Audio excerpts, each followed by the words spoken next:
Hello, hello. Good morning.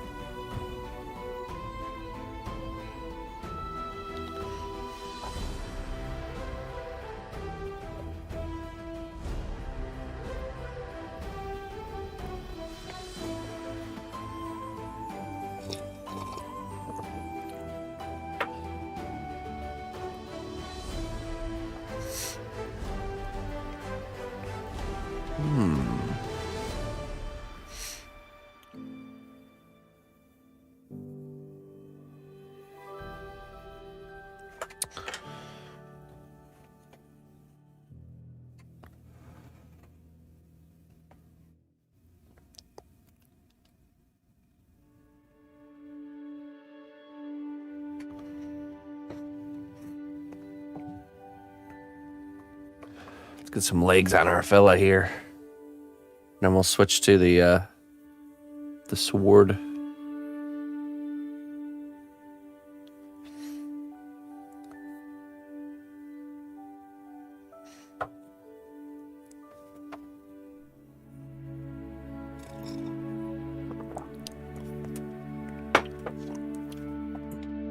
The robot overlords are watching, you unruly humans.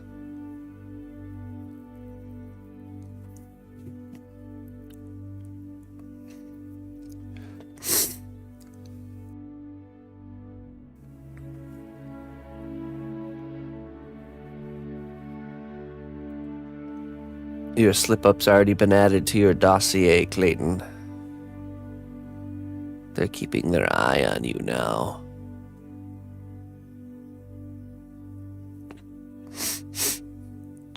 Okay, let's see here. Let me pull up some reference really quick.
Ah.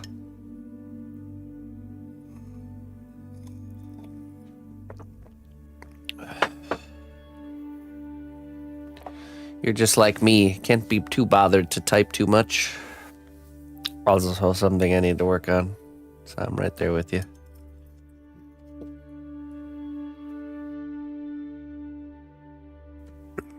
I like to blame streaming for making me this way. I'm so used to reading a chat message and then just responding with my voice, not having to type anything out.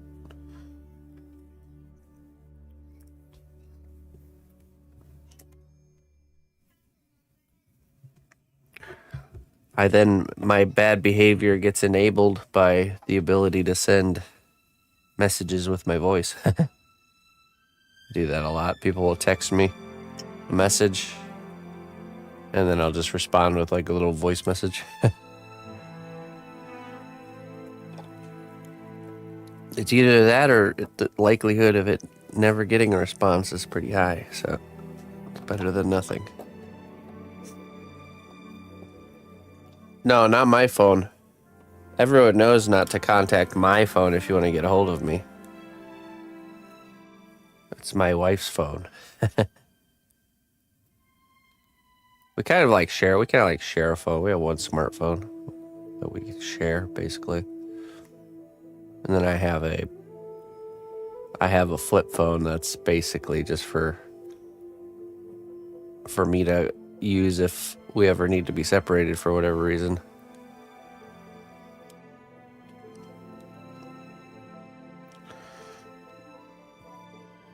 Awesome, man.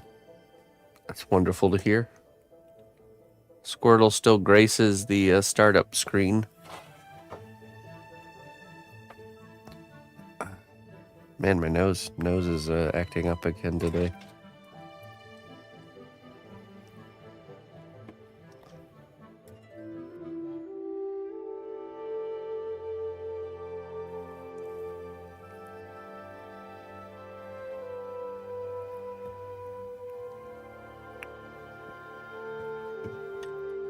All right, we're gonna flesh in the anatomy on this fellow on the lower half. And then we'll be able to add his gear, his equipment.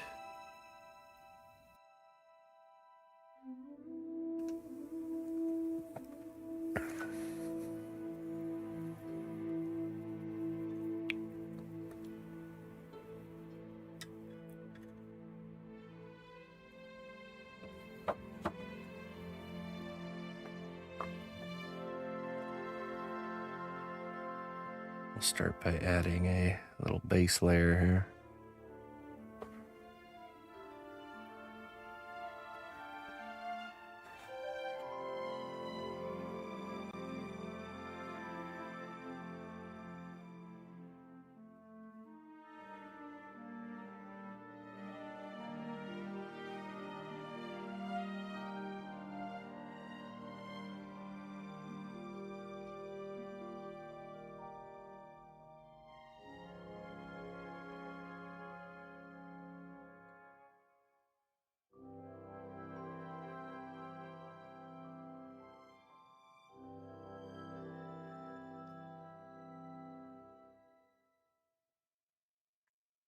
Good, very good.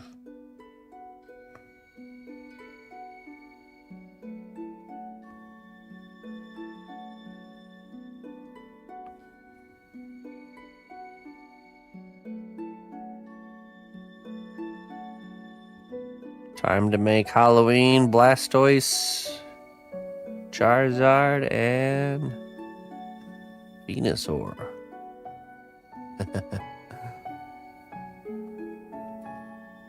Time has come. You've trained them long enough. It's time for them to evolve.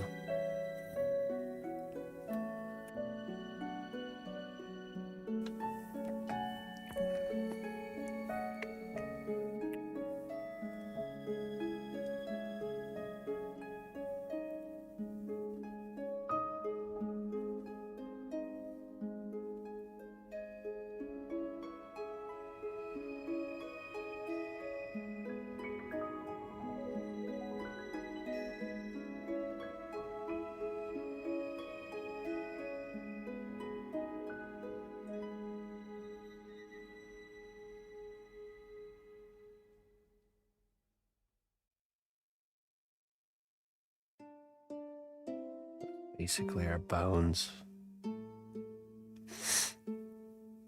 Skeleton.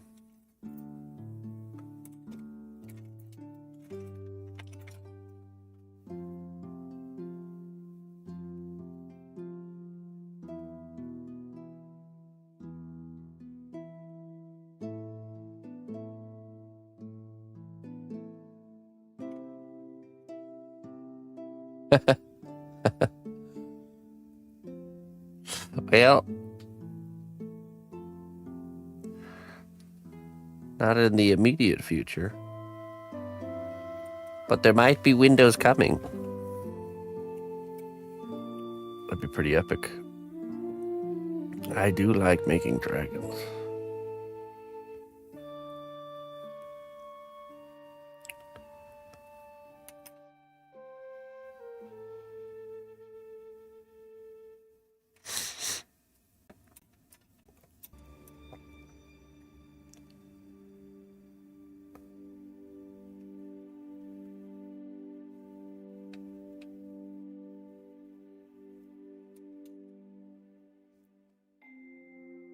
Saturdays are open. And they will be staying that way, Clayton. Try to take my 1 day a week away from me. Don't you dare.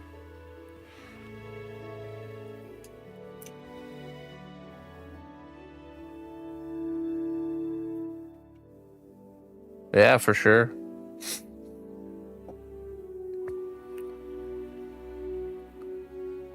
That would be cool.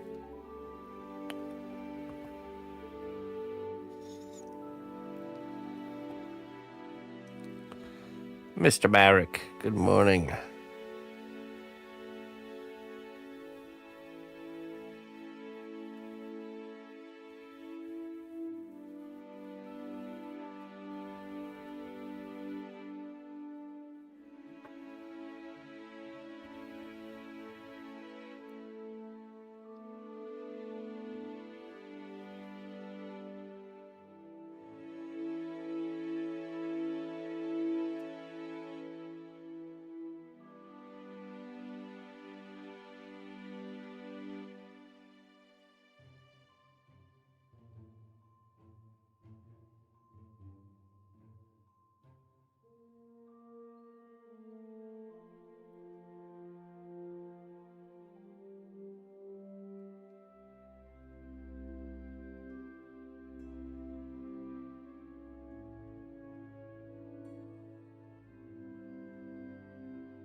All right.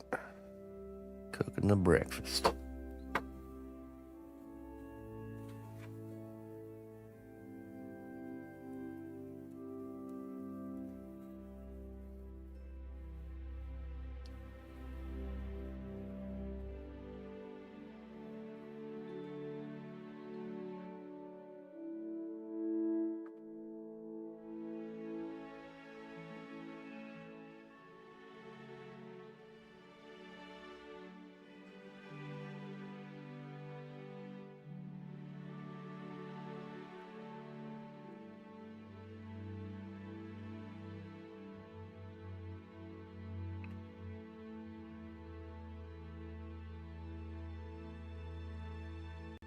Oh, really?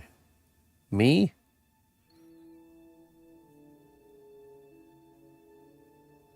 Well.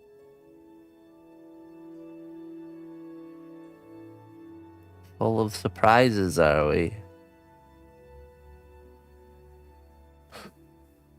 Emma's list. She always gets the gifts. What the heck? All right, I suppose I could be equally as excited.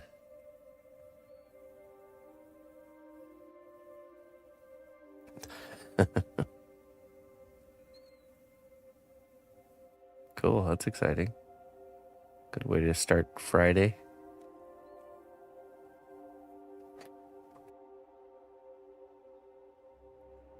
Depending when the postman gets here tomorrow.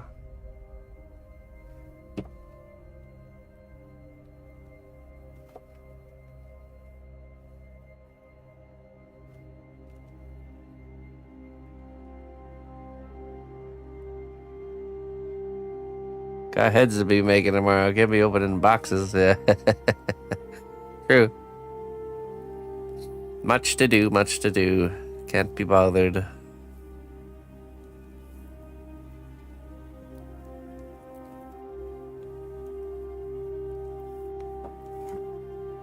Does the green have a tail?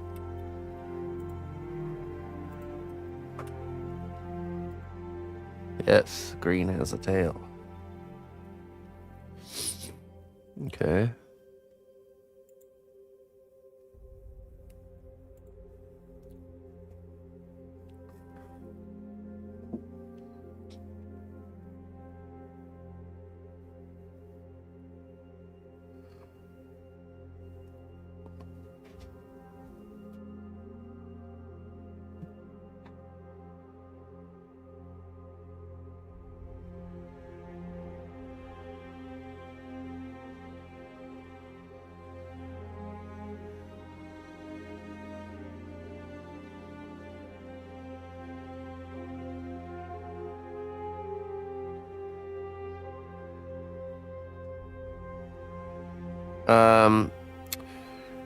She doesn't really do coloring books. She likes to make her own drawings and color them.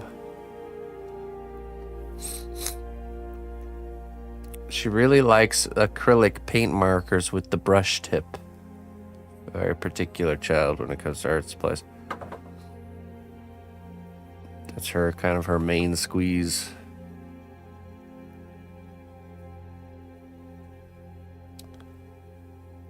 A coloring book? Okay, well, you know, here's the thing I've learned so far about kids. They could be into something one moment, and then all it takes is like a gift or something to get them into something completely different. So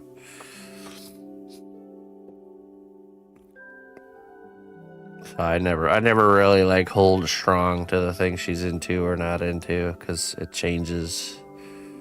It can change so easily.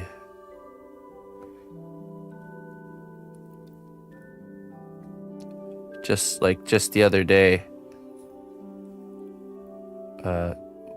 we've been battling Emma's picky. She's very picky with food, and one of the things she would always say no to was having chicken. And then I think it was yesterday or the day before, Ina asked her what she wanted to eat, and she said buttered chicken. So, and she ate it. She did indeed eat it all. There's something we stopped being too concerned about as far as like having her eat, you know, certain things. Basically, there was a study that was done where they took kids around her age, and for like, I think like 6 months or something like that, they were allowed to eat basically whatever they wanted from a whole selection of whole foods. And, you know, each meal they're allowed to eat as much as they wanted and whatever they wanted to eat, you know. And afterwards, they did kind of tests on the kids to see if there's any nutritional deficiencies or anything like that. Every single one of them ate something different, and it always was changing. But none of them had any sort of issues or nutritional deficiencies. So that's a little reassuring that there's a little bit of self-regulation there.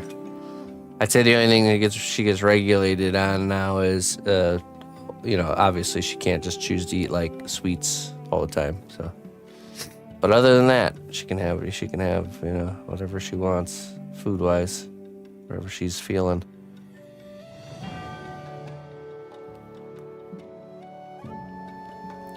Does Emma just have to eat from among whatever is served for your meal? No, we stopped doing that. I think it was causing more problems than doing more harm than good, kind of thing. With the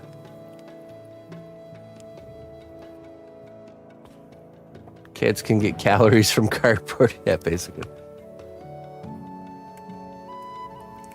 Well, we as parents naturally worry and are like, man, she needs to be eating this, and this, you know, to be healthy and strong and all that stuff. But it's just not the case. They basically have free energy, and they don't even need food or sleep, for that matter.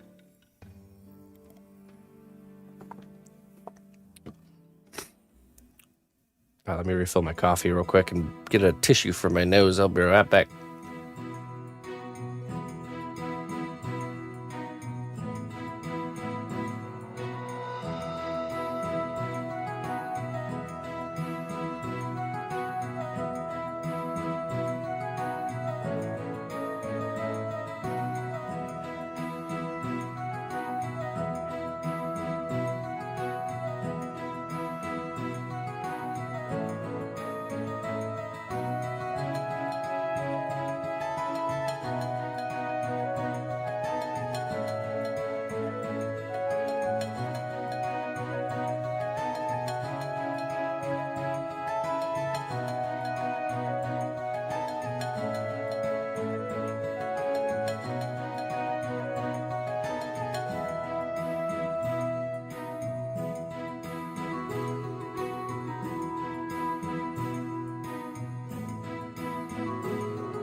All right. Hey. What's up, Contraband?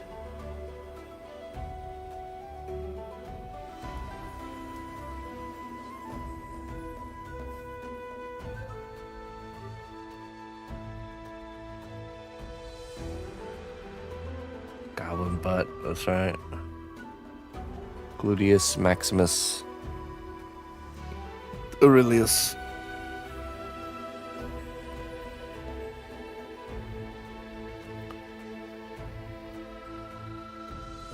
There's where the pelvis, where the leg bone sockets into the pelvis right there. That's where we get that kind of that dimple on the side of the butt. It's exactly where the bone kind of hooks in to the pelvis. And then from there the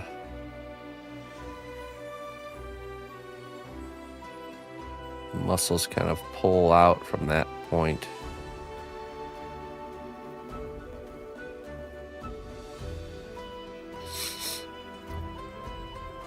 And then the gluteus maximus connects to this leg bone here, which it's, you know, imagine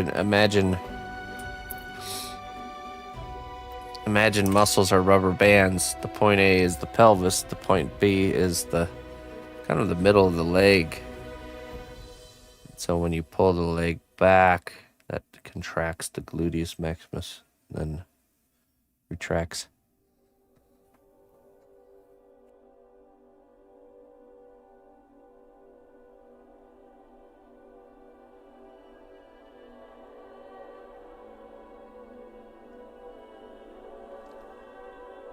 That's right, Mom and Pop.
Mr. Korvik.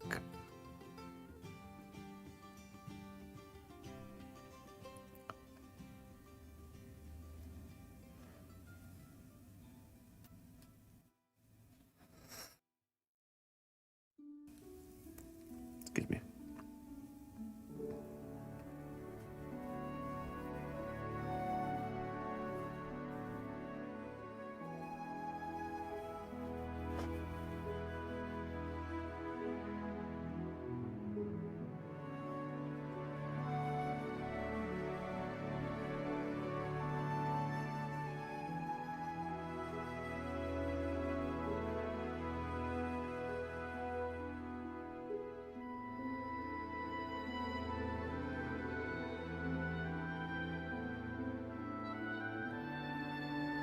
Mr. Flothar.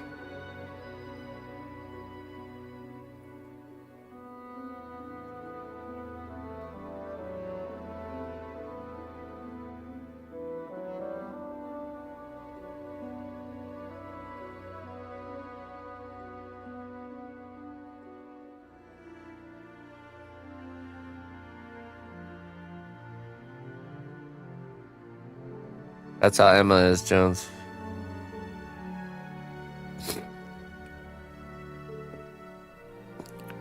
Yep.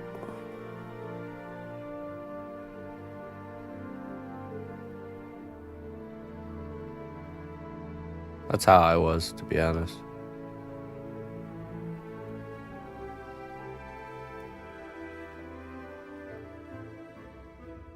Oh, hey, Shuli. Why'd my thing not work? Shuli, thank you for the 48 months. Oh, it has to be turned on to work. Ah, yeah. Let's see.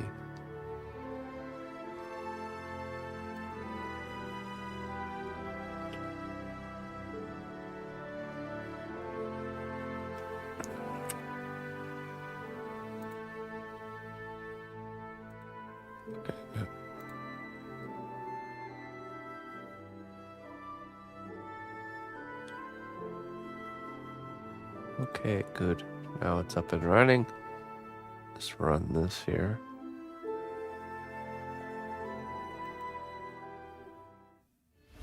Good day, dear friend. Your contribution to the growth of our kingdom is invaluable. Thank you for your devotion.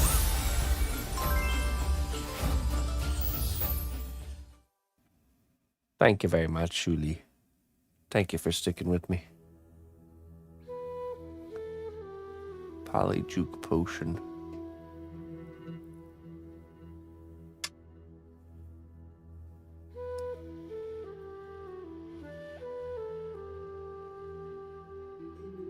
A thing earned slowly is rarely lost suddenly.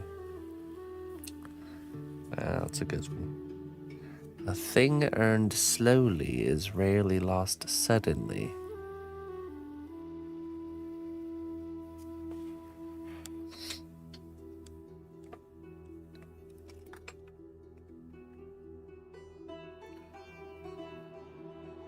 Very patient.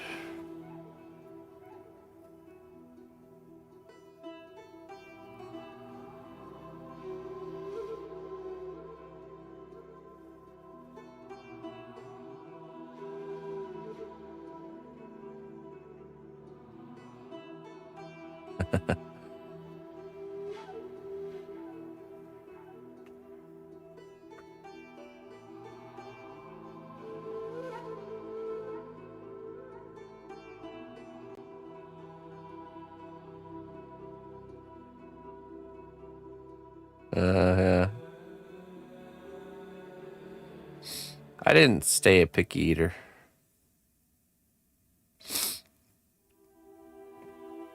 Now I pretty much eat everything, but yeah, for a long time I was.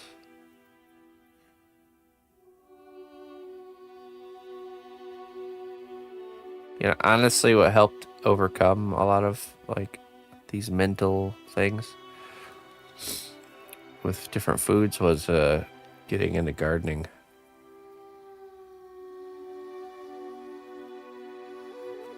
All right, Julie. Hey, thank you very much. I appreciate you sticking with me.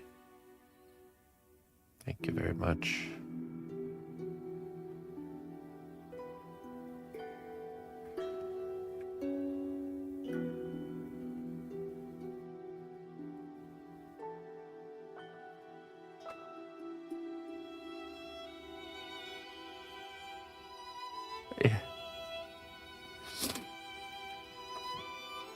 Yeah, why do parents do that? Our kid needs to eat vegetables. Let's serve them steamed, plain vegetables. Just a big pile of them. Man, I tell you what, German cooking, they know how to do vegetables. I don't think I've ever had vegetables from a German meal that's like not like combined and mixed and like just really an elegant part of the whole dish. Not this it's like I think it's an American thing, this like having piles of things, like I got my meat pile, I got my vegetable pile, and I got my fruit pile. It's like, and then we eat the individual piles from like our favorite to our least favorite. That's not how you do it in German eating.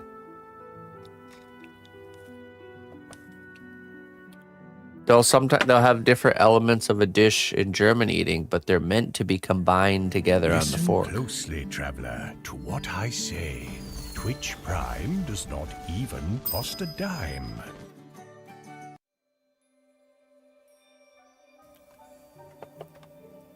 Noodle.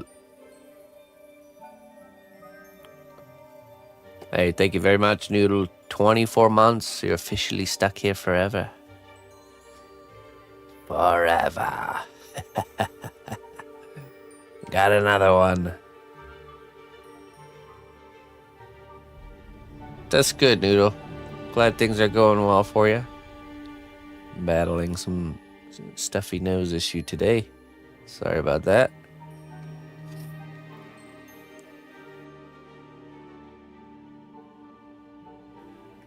Yeah, in German eating, you have all these elements on the plate. They all get combined together onto the same bite, and pop, and it's excellent.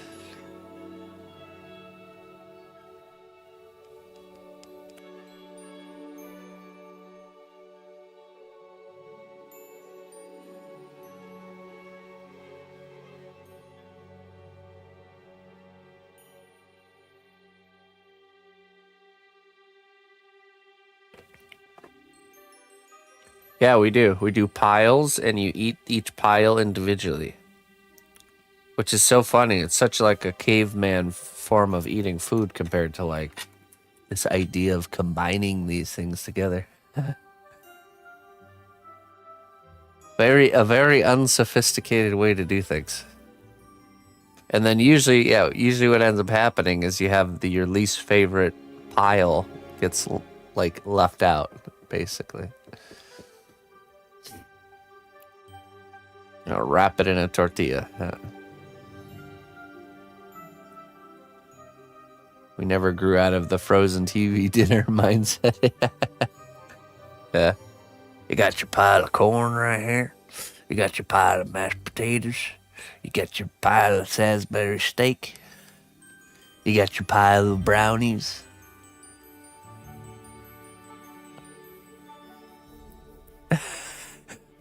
I don't understand why kids don't like steamed, tasteless, giant broccoli stems.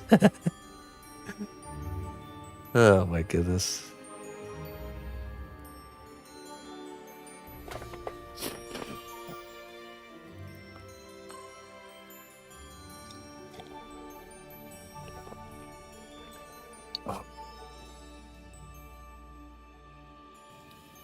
Yeah. Yeah, and then you grow up and you have like roasted broccoli, Brussels sprouts, cauliflower that's been like roasted with salt and pepper, like olive oil drizzled. And then you throw that in a bowl with a little bit of a cheese sauce, and it's like absolute next level of deliciousness. It's like, oh, I see. I got steamed broccoli that had no seasoning because my parents were lazy. There we go. Now it makes sense. Because it is super easy to cook that. Got it. What a difference, huh? Raw cabbage.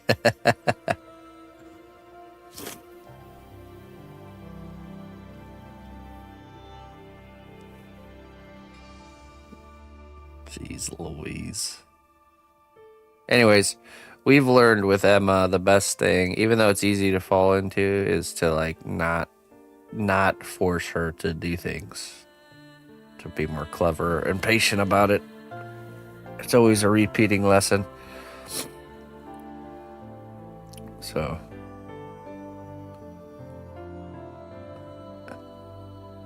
it's a method we've tested both ends of the spectrum, and the fruit of trying to force her to eat stuff just is not good. But allowing her to choose, like I said, she chose something she was absolutely refusing before a few times already, and actually eating it. So it's amazing what it's more of a mind game than it is them actually not liking the food, you know. It's all in their head. But when they make the choice themselves, something kind of changes.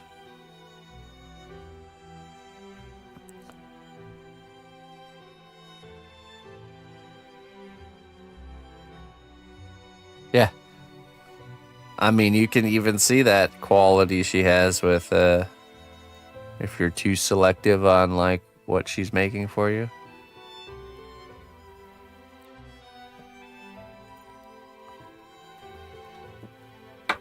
Jeez, man. Dang nose, leave me alone.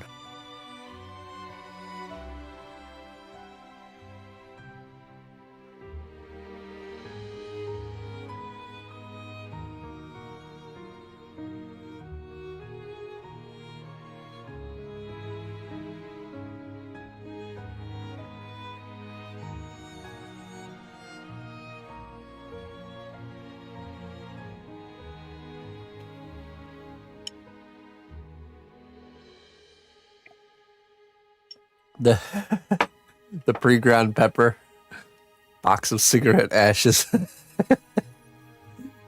Oh my goodness, it's so funny. It does. It was always in that little metal box, the little McCormick metal box, you know, like. So funny. You know what I made yesterday? Homemade from scratch garlic powder. It was so easy. Save yourself some money. You buy like the good quality spices, you're paying like $10 for a little thing of garlic powder. So I was like, you know what? I'm just gonna make it. It can't be that hard. Sure enough, it's not that hard. Yeah, I have a you have to have a dehydrator. You don't need you don't have to have a dehydrator, but it's definitely more convenient. I just sliced up the garlic really rough. Didn't even have to be that crazy. Dehydrated it overnight and then threw it in our food processor. Poof. 2 full $20 worth of garlic powder, just like that. Out of about $3 worth of garlic.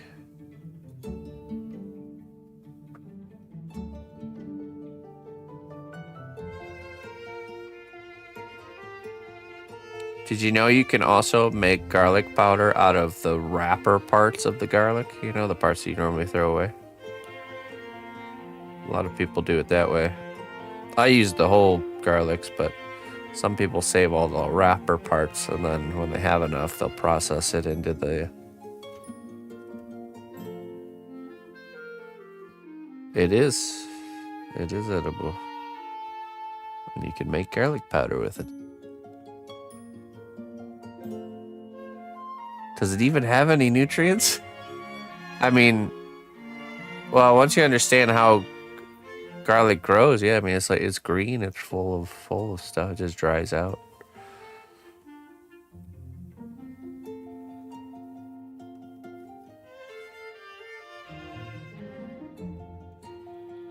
It's essentially like a dried out garlic leaf.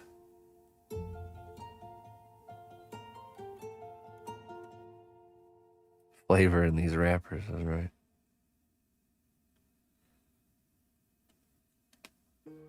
You've made your own vanilla flavoring?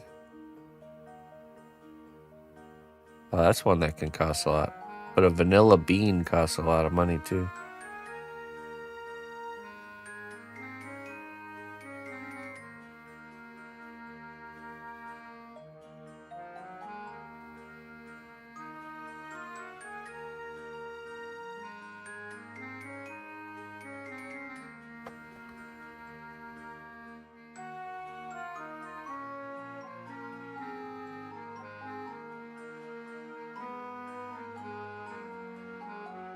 Oh, yeah, it has to age a little bit. Build up some flavor.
Yeah, thanks, Vet.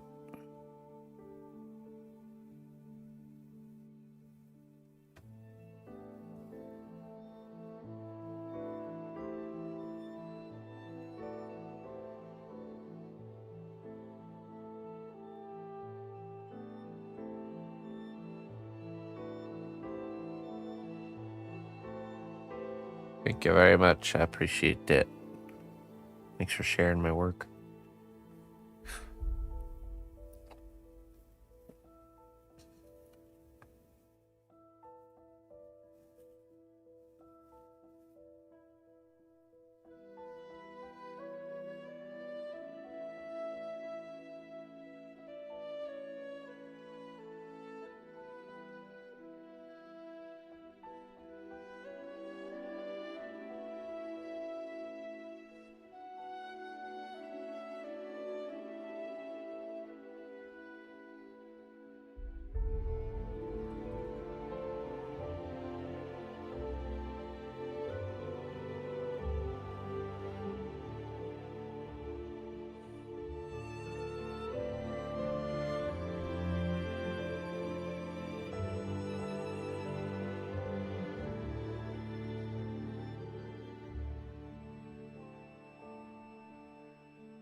cheered me on. I appreciate that. Thank you.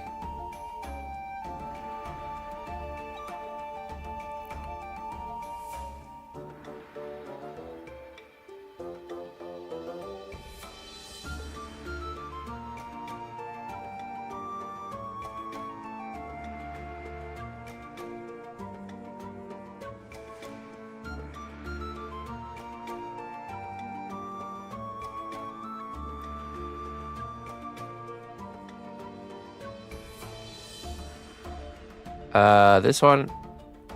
Hey, what's up, Mountain Giant? Since the beginning, honestly. It was one of the clay shapers from my very first tool packs.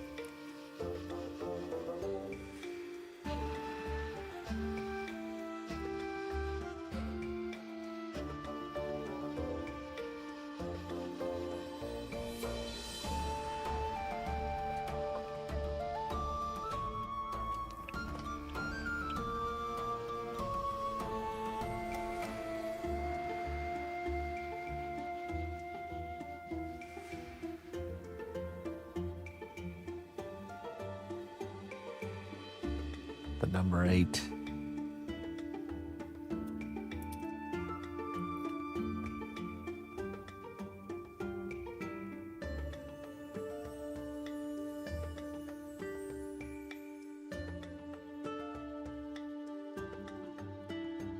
How you doing there, Mountain Giant? How you been?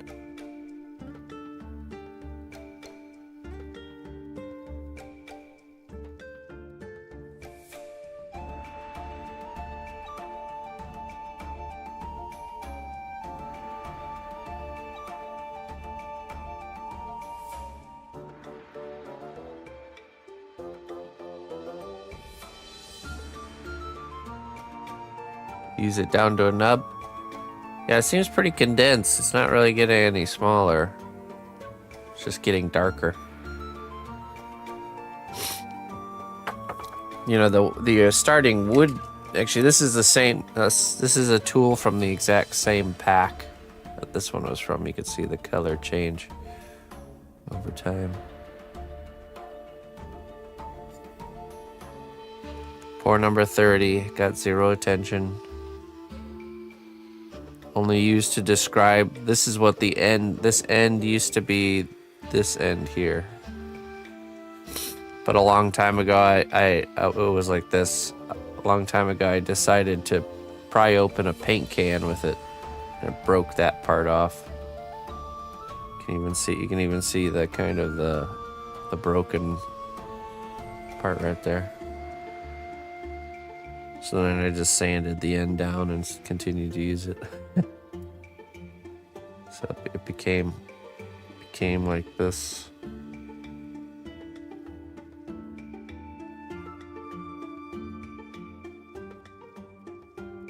Yeah, the color is definitely through the years of use. You could replicate it synthetically, probably.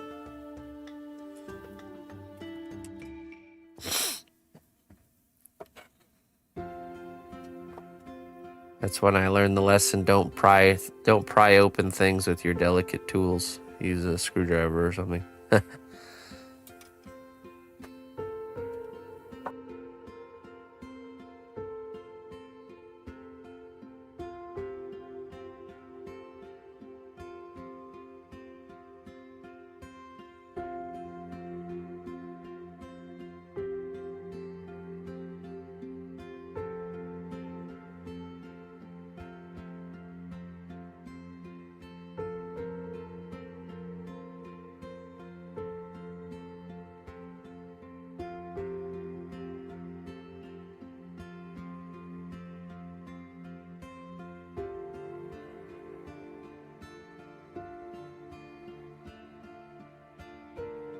Yes, delicate tools include anything that's not a screwdriver.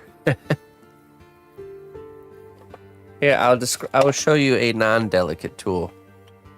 Ah, yes. Our old rusty screwdriver, perfect for prying things open. Hey, what's up, mycelium?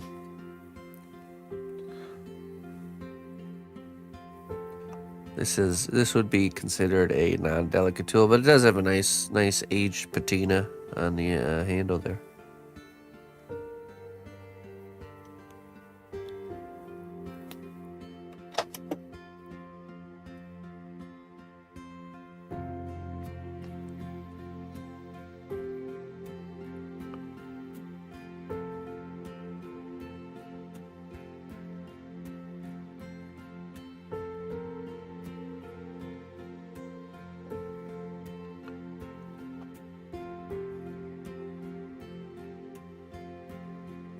How many number 8s have perished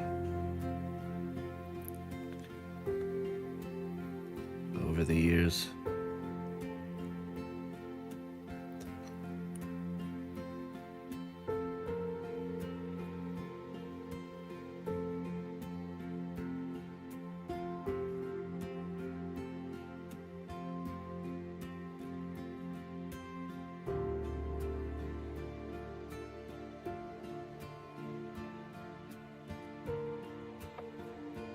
Daughter Mox, hello. I'm doing alright, just battling a stuffy nose this morning. Other than that, I'm doing good.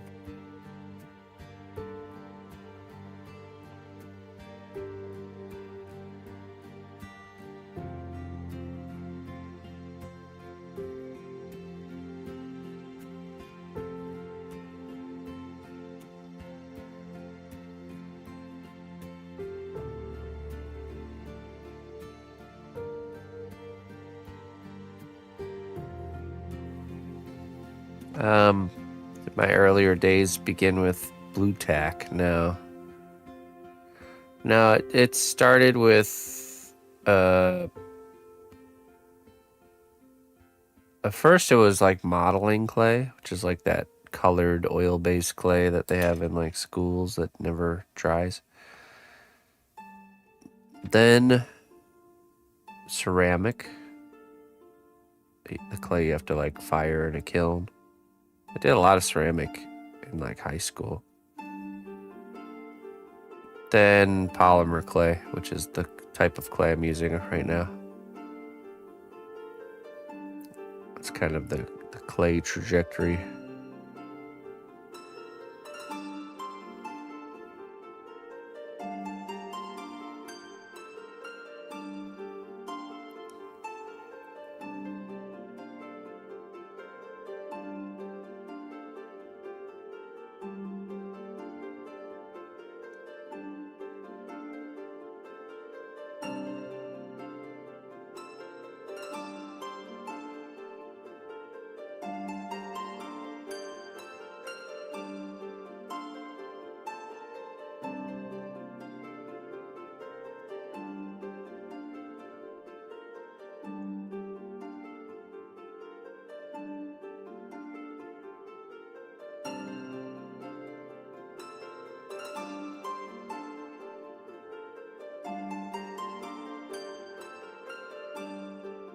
Well, how do you feel, Clayton? Are you in agony?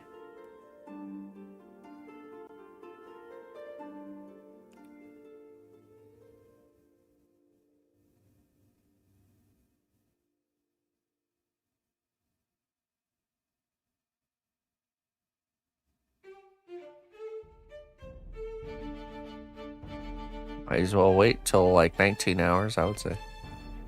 18, 19 hours. It's a good intermittent fast. Basically, the goal is autophagy. And autophagy starts at the 12 to 18 hour mark. That's when it begins. What is autophagy? The body's cellular cleaning process. Starts as an early response to nutrient deprivation, often kicking in noticeably around 12 to 18 hours, with more significant activation occurring at 24 hours and beyond. Cells begin to break down damaged components for energy. That's basically what it is. It's like a cellular clean out. Have your cells started cleaning, Clayton?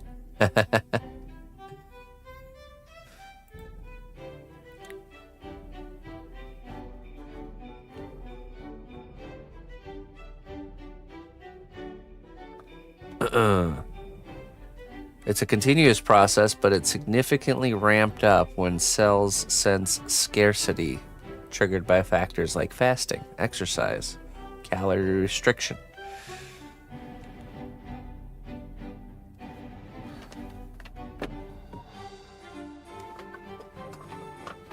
A Silent Hill fog, huh?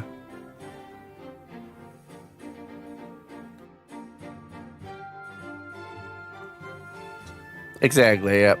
The body uses, or basically it's like an audit, a cellular audit.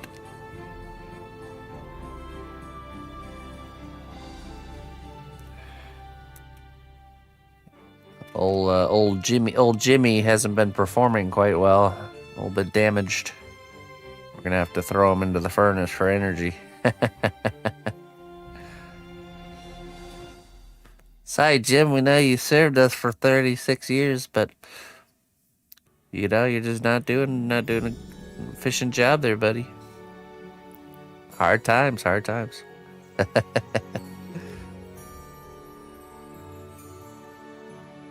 All right, now someone needs to make a autophagy animation where the cells are represented by actual characters.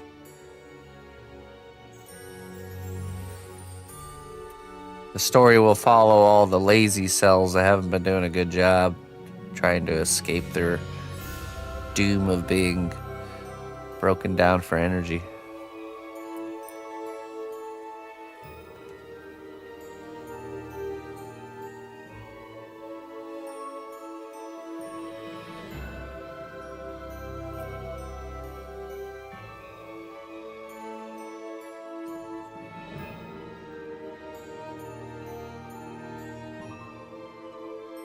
It's happened a few times there, Mycelium, on Kick. Quite a few times.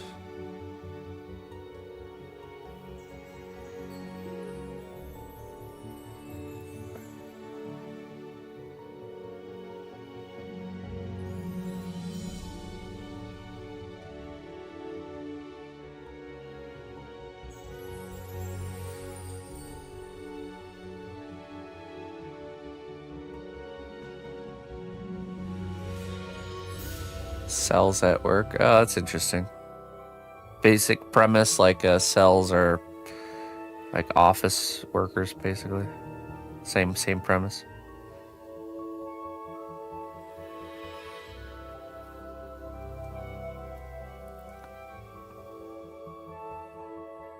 Let's build the ground up underneath the foot.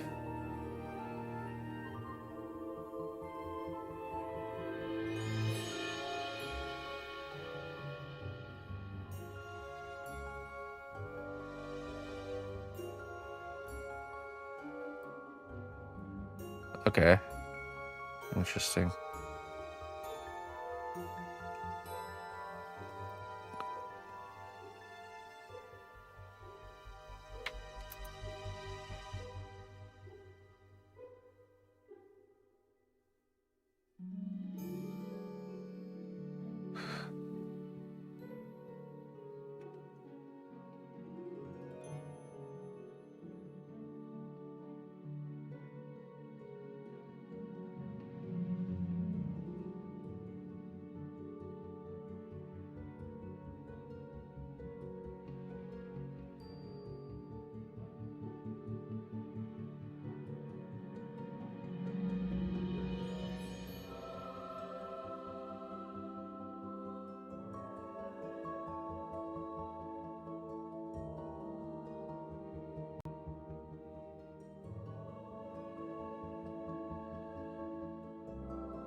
I'll start catching up this other leg here.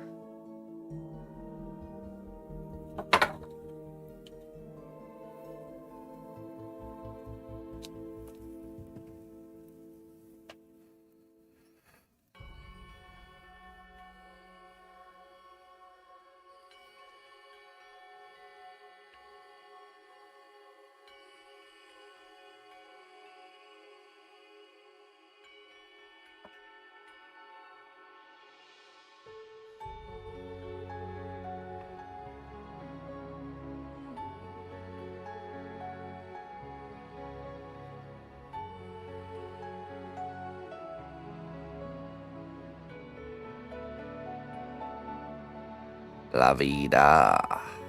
La vida.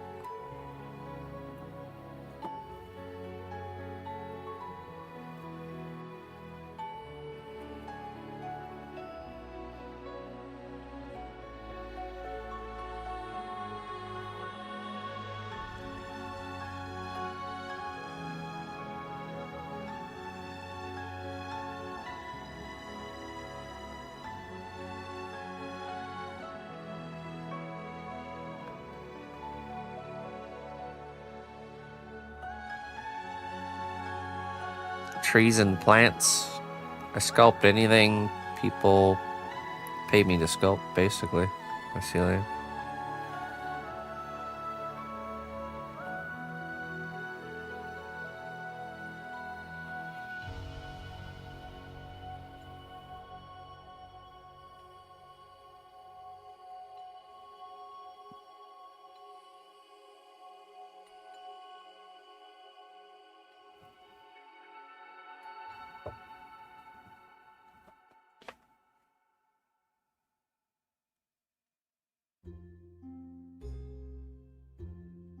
Well, not anything.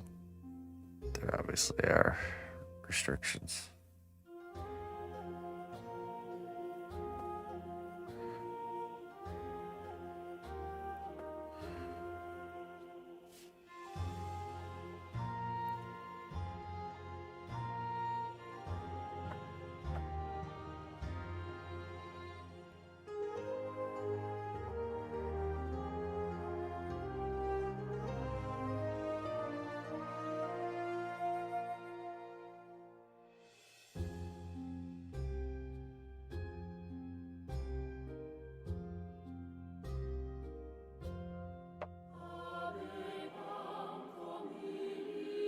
I love you like a hobbit loves second breakfast.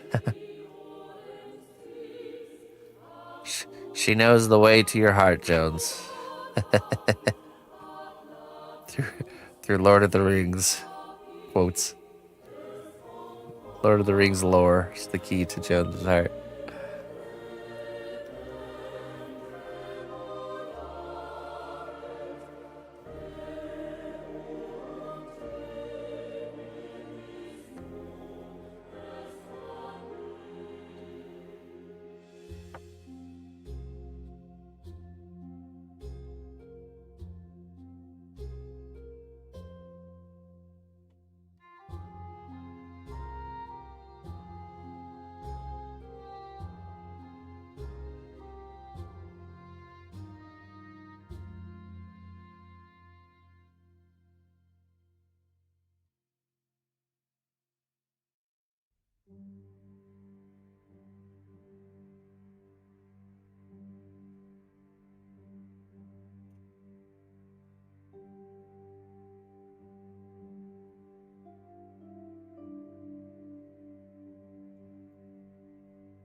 Ah, finger. You wanted teeth on the finger? Oh, okay.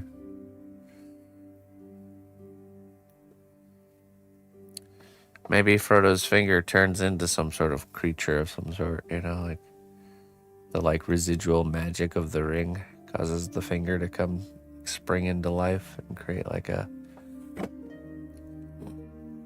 little monstrous finger running around.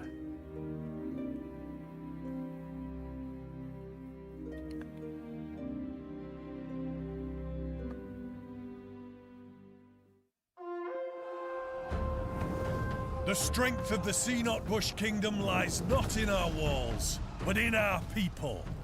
March to war. Jane, hey, welcome. Thank you for the raid. Welcome, raiders.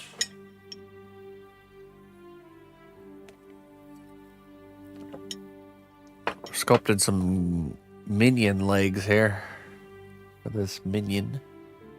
Welcome in. Welcome, welcome.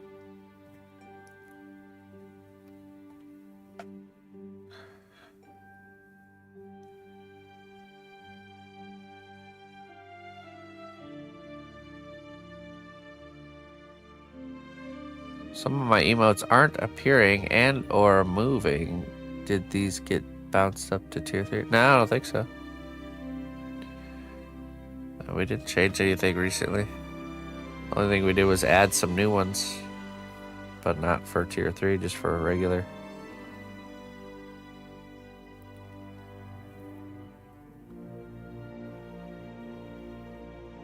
I'm not sure. How you doing, Jane? How was your stream?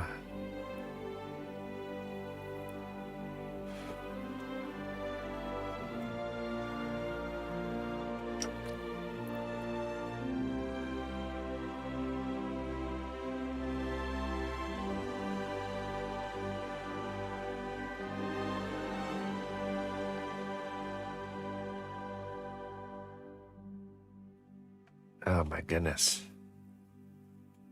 My nose is defeating me today. My body is broken.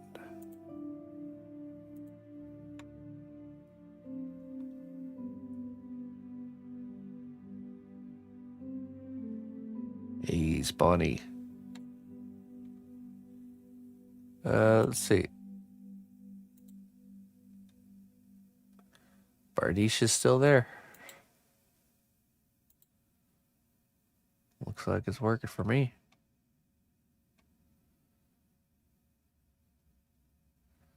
You know what you're probably looking at, Jones? When you first click the emote button, it brings up a frequently used panel.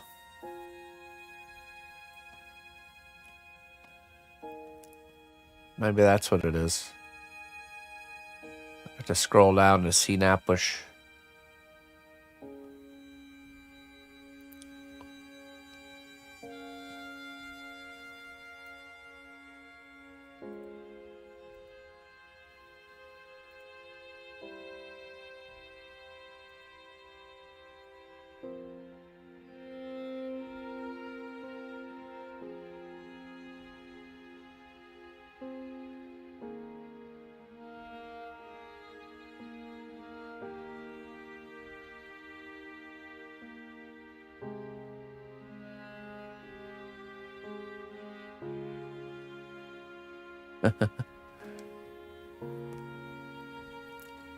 They all seem to be functioning.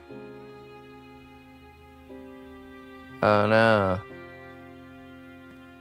You get nothing, Clayton. I don't have any nettle tincture, La Vida. I should get some though.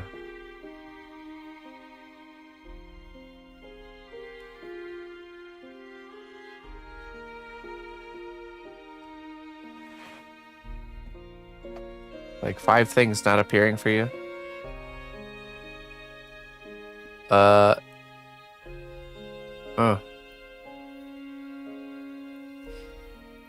Figure it out, Mr. Jones. I don't know what to tell you. That's a you problem, I think.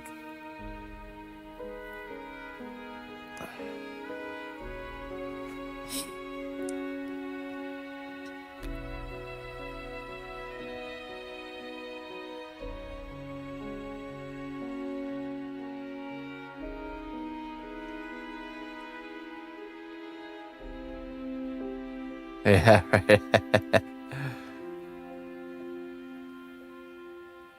Perhaps.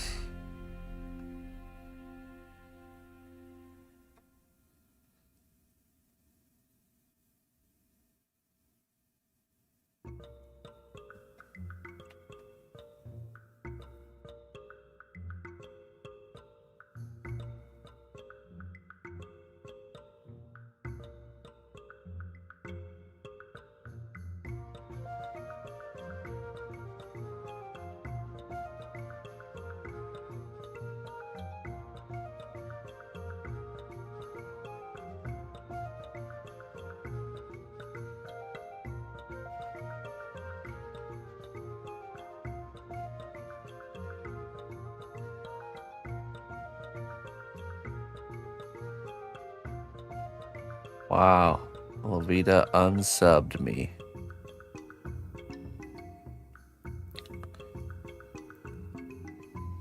Levita's like that person that jokingly says unsub, except she actually does it. It was supposed to be a joke, Levita. Jeez.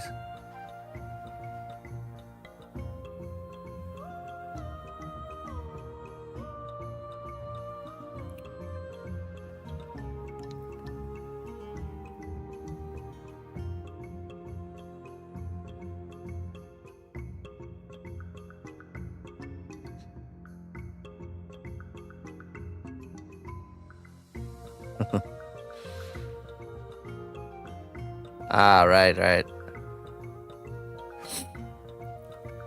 No.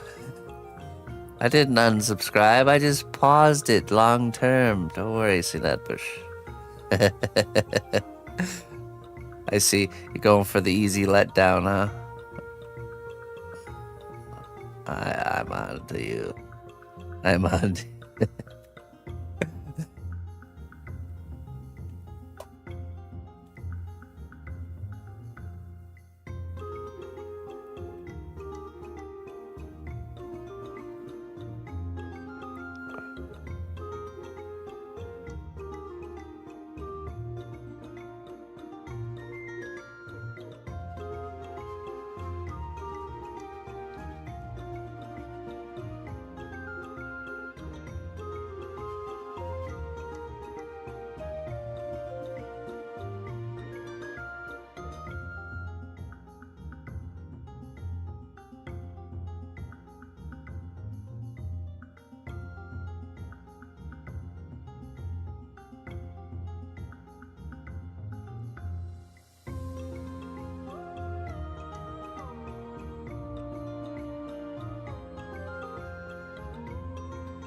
I don't get it.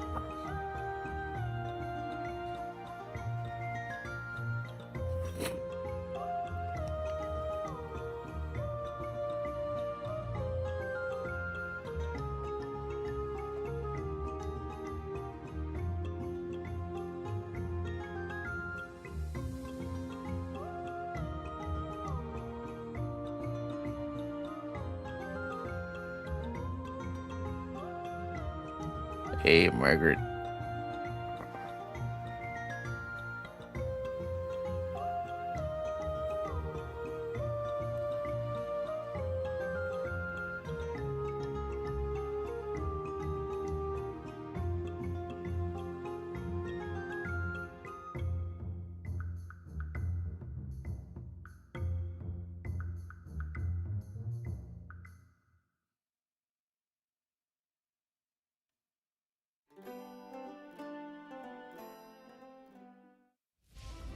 Well done, brave hero. Oh.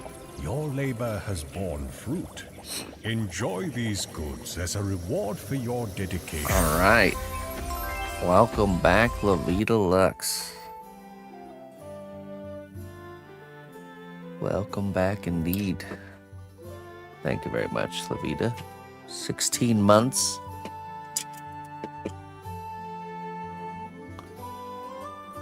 I appreciate that there. Let's see what your wisdom says. Oh, hi. Haven't seen you around here before. The strength of the wait. cnotbusch kingdom lies not in our walls, but in our people. March to war. Welcome in, Raiders. Thank you very much.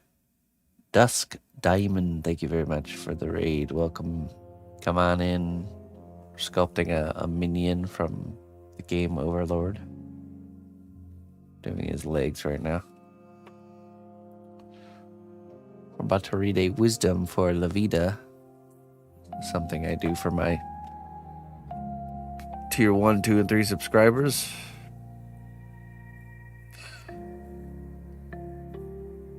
Oh. A patient answer closes doors anger would leave open. Well, that's so true. A patient answer closes doors anger would leave open. There you go.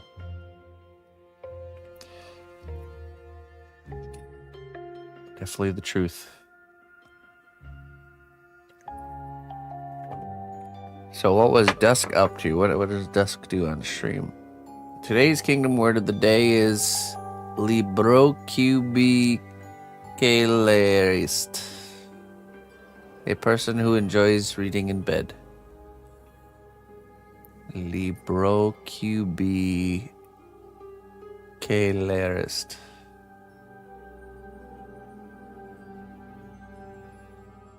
Alright, that one will never stick in my brain. Way too long.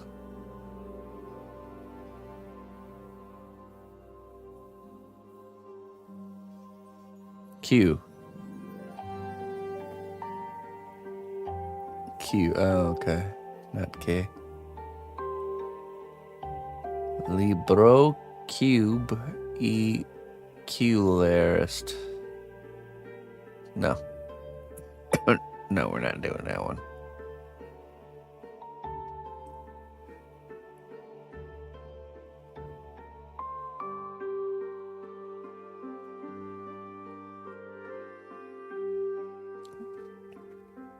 Ink cap mushrooms. Acrylic on baseboard. Okay. Cool. Painting some mushrooms.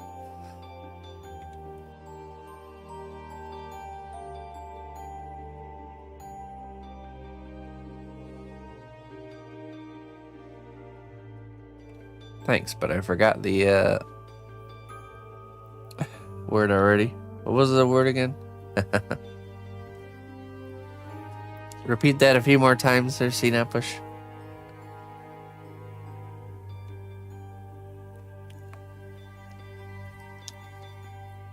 Let's see here. Let me make sure I got you. Oh, I don't have you followed there, Dusk Diamond.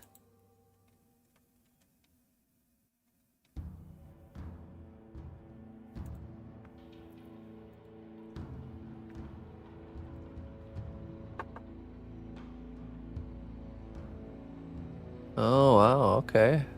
Really nice. I like the, let me show your Instagram there.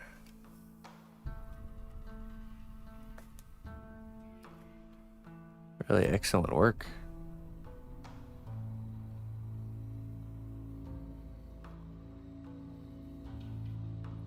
So you do like a lot of, kind of like botany painting, different plants and such.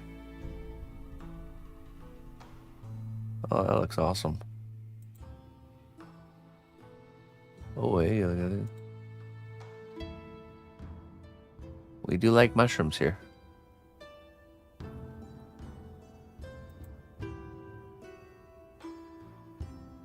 Oh, some milk thistle.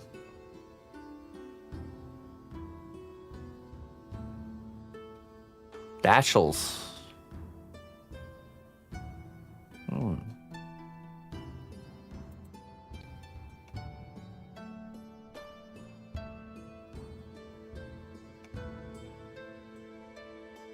might like painting. There's a plant called coxcomb. You might like. How dashing. It's a really interesting looking flower.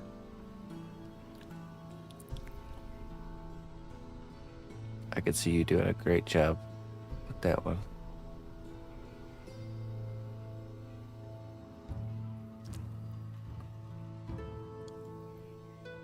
Excellent.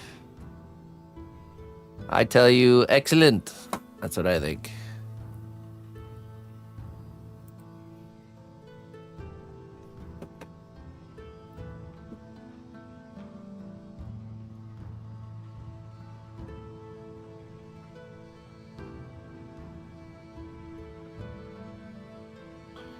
Dashels.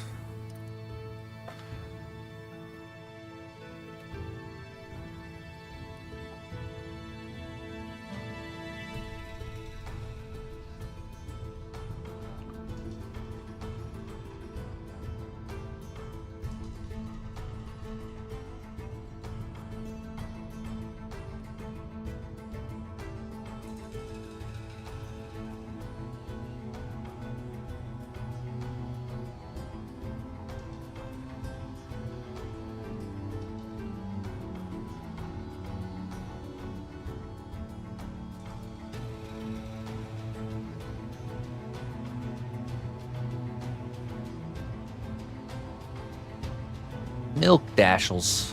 Got it.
Thistles will be called dashles. Dashles will be called thistles.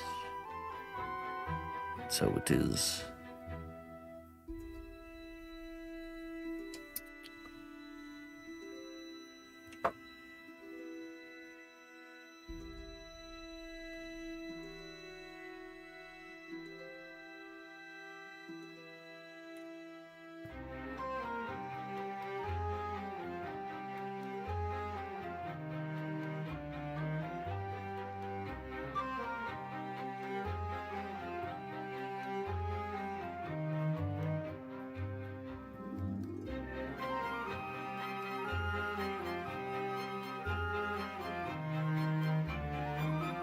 Okay.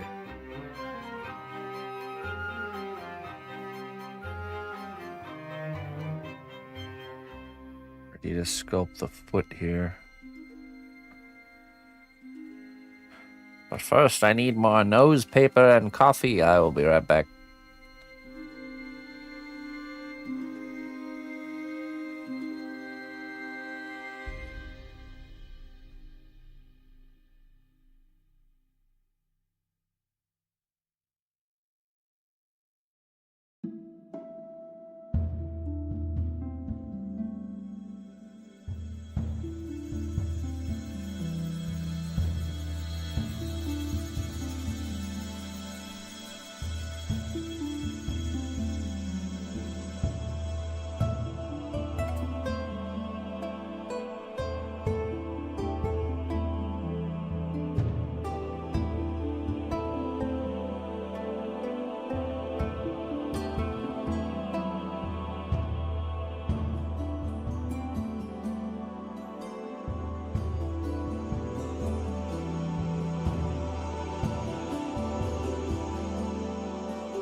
Vlogger. I'm a vlogger. Vlogging.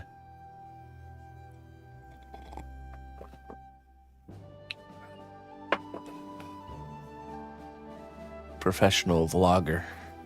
Check out my vlogs.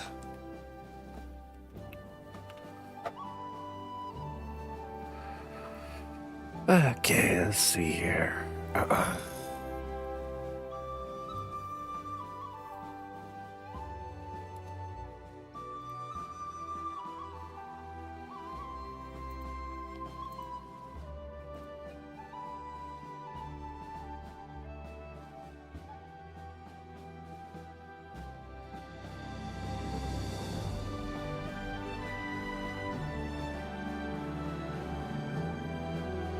Work on some toes here.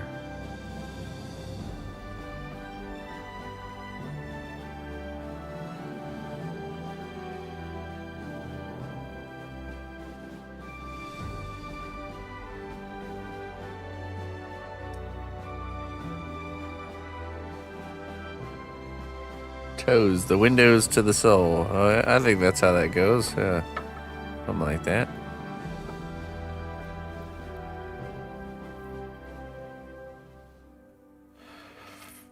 Blog. It is I, the blog.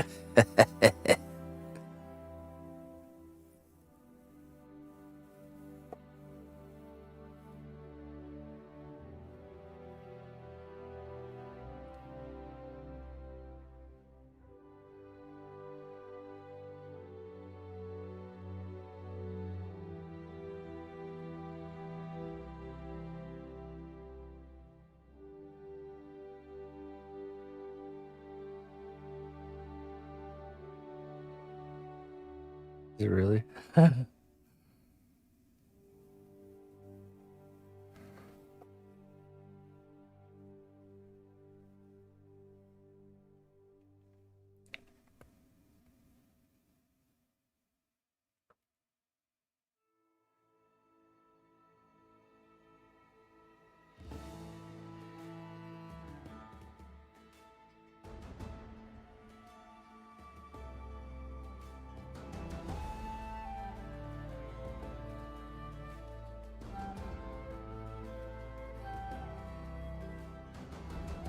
It is on PC.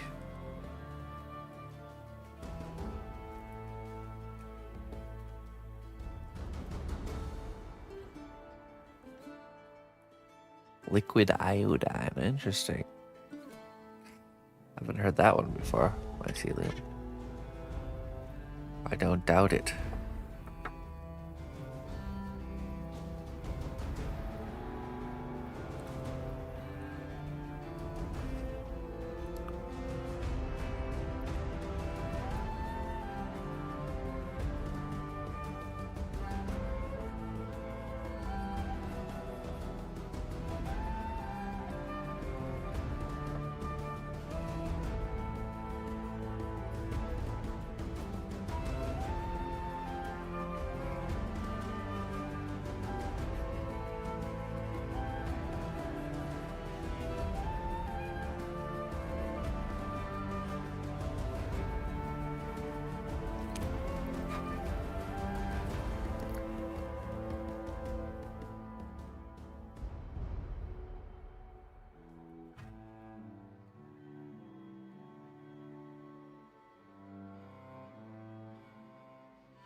Oh yeah, like a 3D printing kind of catalog.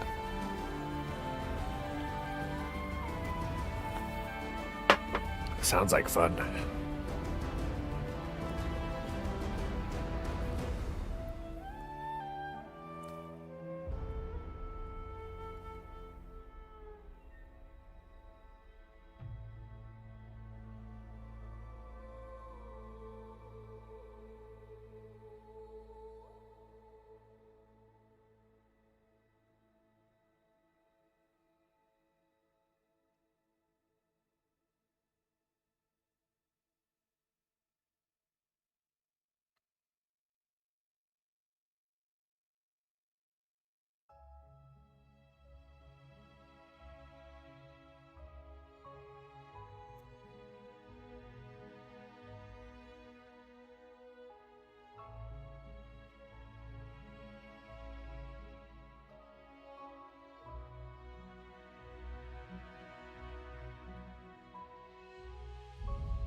Hello, Rainier.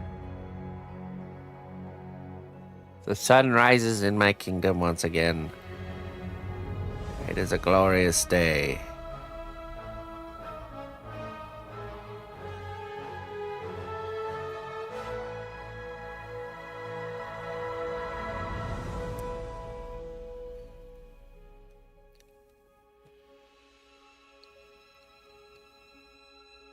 For it is prophesied there shall be a time when the sun shall not rise in the kingdom again. But today is not that day.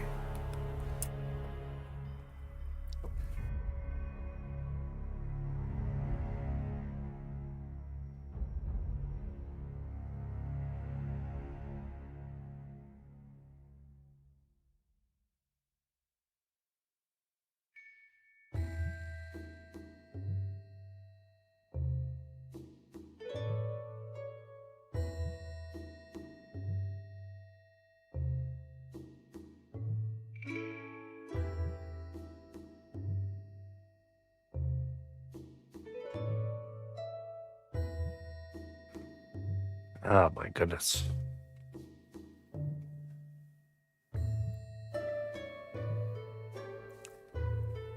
That's right. Tomorrow is Trollhead Day, folks. What might you ask is Trollhead Day? Well, let me tell you. Friend, let me tell you. Comes in a nice wizardy box like this. Certificate of authenticity, numbered and signed. And basically, it's a small commission of a character head of your choosing. It can be an existent character, like something from Borderlands, or something that doesn't exist, that's based off of a prompt that you might have, like Pirate Frog or something like that. It could also be a likeness of a human or an animal. It can be anything. But basically, I sculpt 4 of these per week on Friday, starting at 11 a.m. Central Time. So whatever 1 hour from now is for you. It's first come, first serve. So once all the 4 spots are taken, that's it for this week. So make sure you're here if you're interested in getting one. And yeah, they cost $75 for a painted head or $50 for an unpainted head.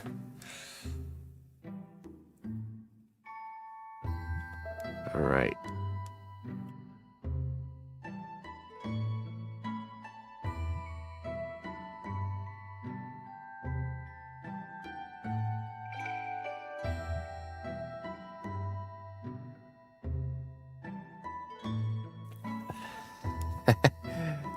See, Clayton's at it again. That bot's onto you, Clayton. I'm telling you. Better watch Watch yourself. Yeah, only mallards now. So anything you want, but mallard version. Just kidding.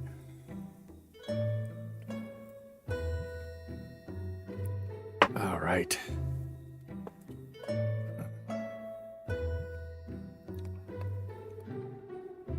I choose to suffer and not do anything, actually, Looper. I choose suffering. I'm gonna create contrast, so when things are not so bad, they feel much better.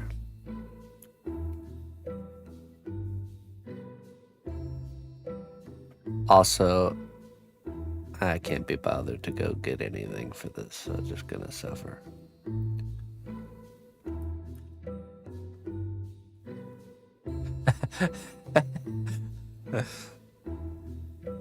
Maybe I'll make some tea later. Can't be too much to do. I got time for rubbing vapor rubs and this and that.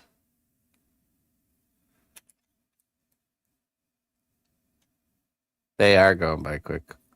Warren.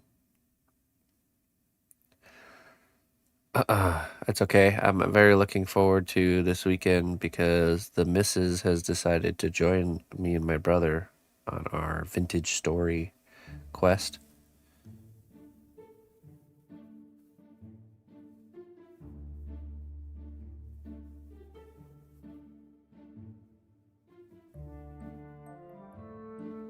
Yeah, I think ginger tea would be good, actually. I'll make some. I will make some. Later.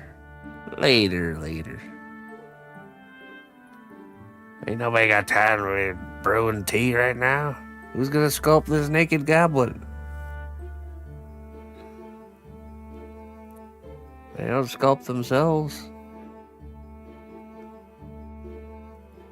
Vintage story is, yes, it's like a hardcore Minecraft, but like with a really deep backstory. It's really cool. But yeah, really hard, difficult survival version of Minecraft. It's really different though. Like there's so much depth, so much more depth in that game, even with like crafting systems and stuff.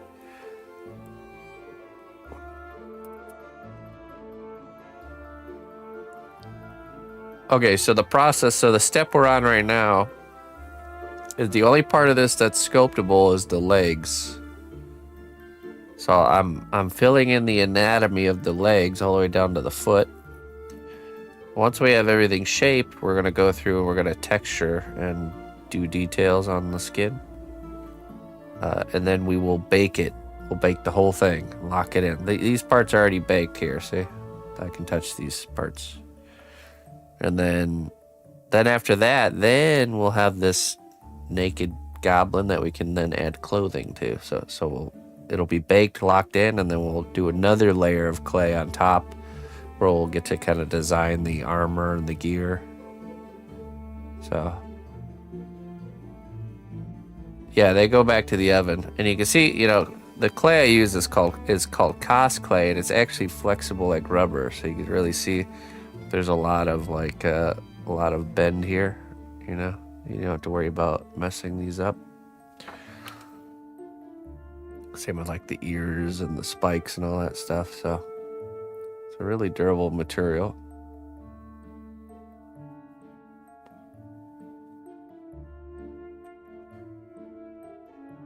So that's the step we're on right now. So right now I'm just kind of filling out the anatomy on the foot. I'm pretty happy with the way the legs look.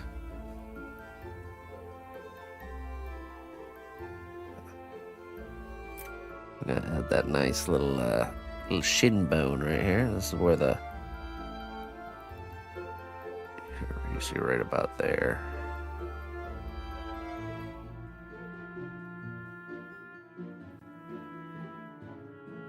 Oh, contraband. Can you actually, there's a few more emails you gotta get done. Can you go ahead and handle those for me there, buddy? That'd be great. Thank you, contraband. Since you're not busy right now, you just take care of that for me. That'd be Great. I quit. Yeah, I'm gonna need you to not quit, actually, and come in today instead.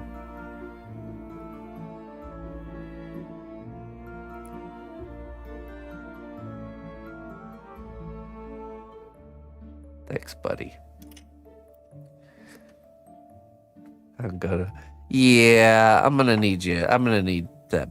We're actually gonna have to take that bed back. It's a company bed.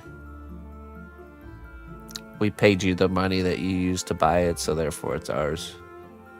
Yeah, we're gonna need... You're gonna have to sleep on the floor.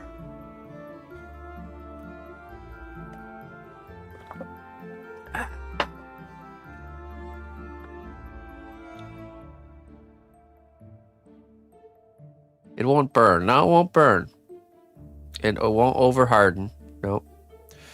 See, the temperature, this material, it's technically like a plastic, technically. So it's a type of PVC.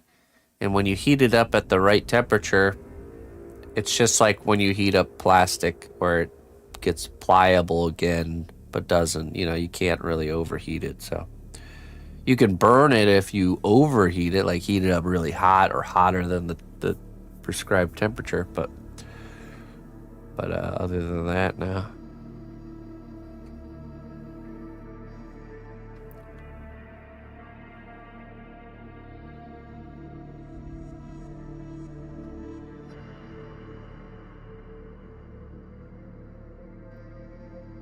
What kind are you using there, Druz? I would say polymer clay is more on the softer spectrum. At least this kind is.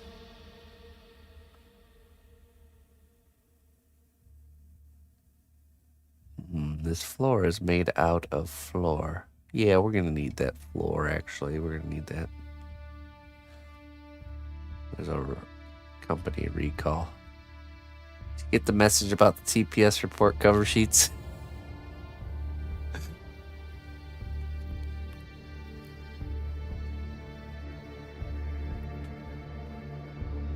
Monster clay, hard, okay.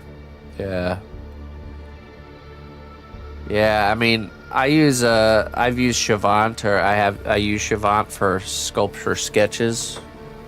I'll show you. And I do like hard, but yeah, once it cools down, you definitely can't really manipulate it very much.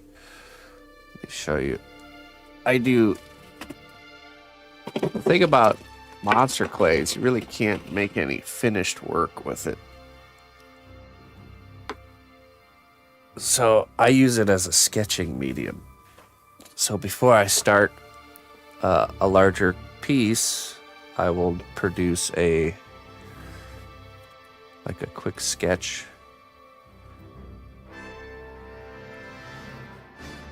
So here's the idea of this guy right here. Here's the actual version.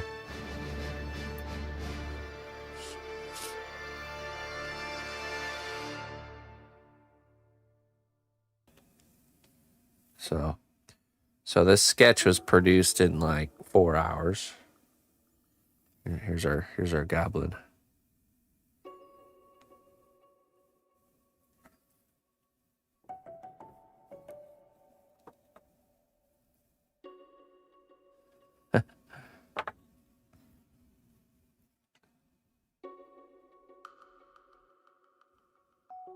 This just helps get the mind around the project. Kind of what we're trying to do here, so.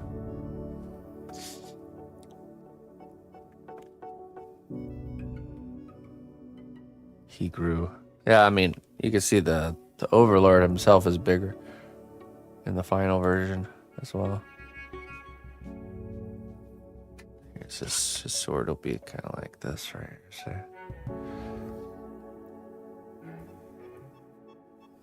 And this is the correct size for the minions. They go up to like waist height to the Overlord.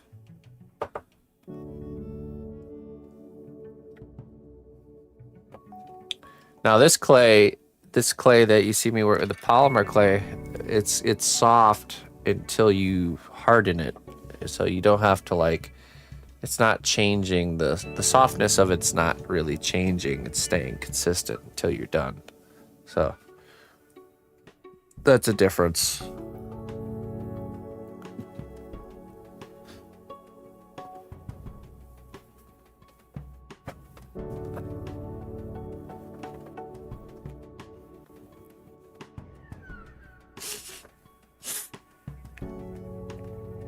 No, don't worry about it, Horns. Sadie passed away it was last Mother's Day, I think.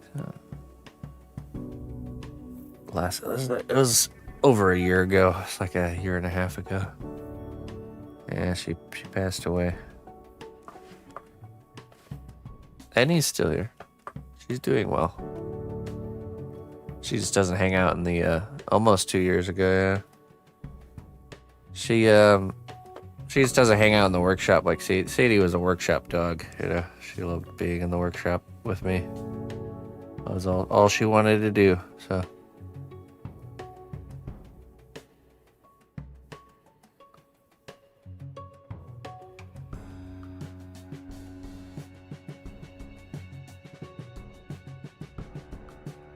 Yeah, she had it wasn't like she definitely didn't suffer. She had some sort of complication. We never really knew exactly what happened, but it just happened quick all of a sudden. So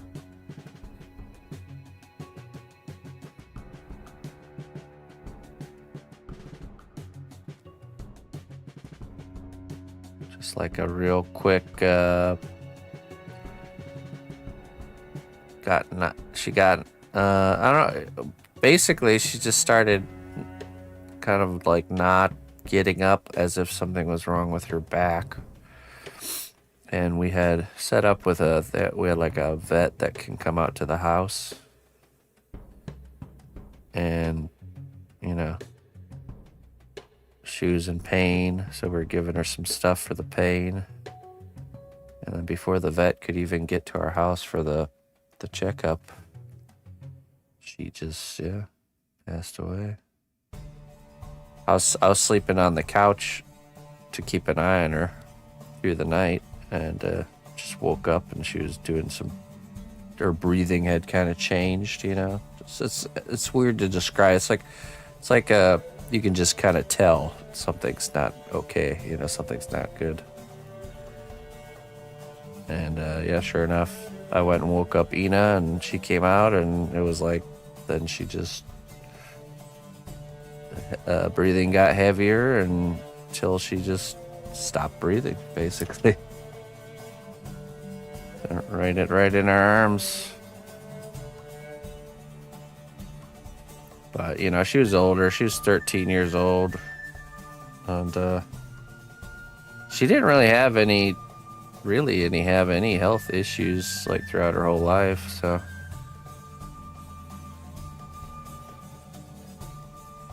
she lived a good full life. But it was her time to move on. I'm happy the way things happened. She was such a nervous wreck when it came to doing like anything out of the ordinary. I just knew dragging her to a vet or something at that time would have just been terrible for her. So yeah, she passed away right on our living room floor, in our arms, basically. And I brought her out to the shed, and the next day me and Emma dug a 6-foot hole and buried her in the garden. And there she be.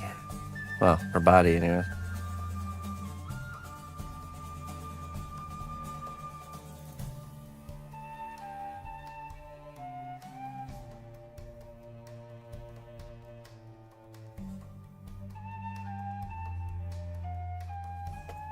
It was really my first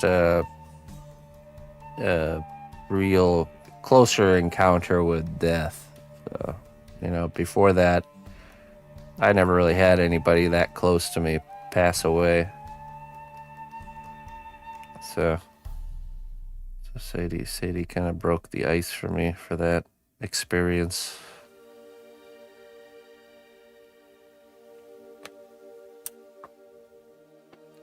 It taught me a lot, that's for sure.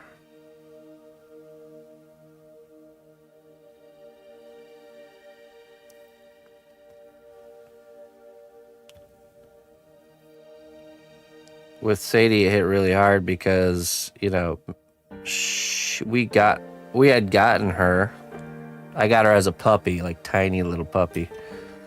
And it was probably like a month or two after we got her, I started streaming full time. So basically she was my shadow for like 13 years solid,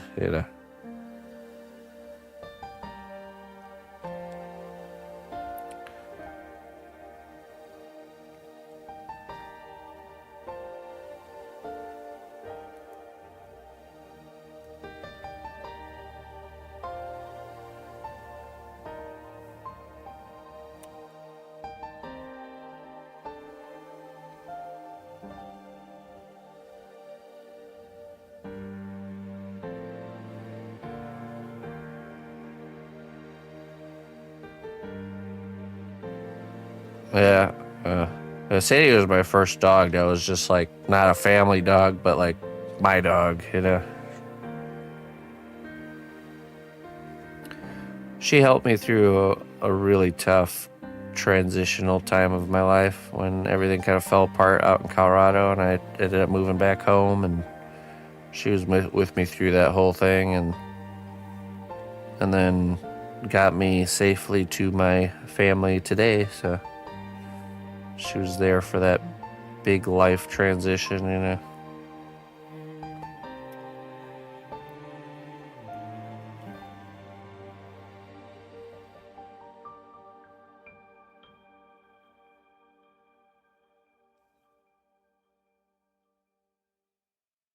She had a role to play, and when her job was done, she moved on.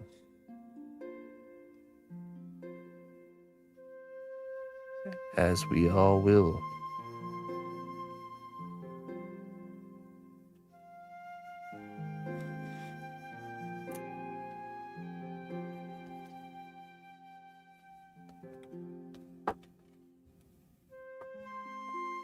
It's better to have loved and lost than never to have loved at all. Is that Captain Kirk? So true.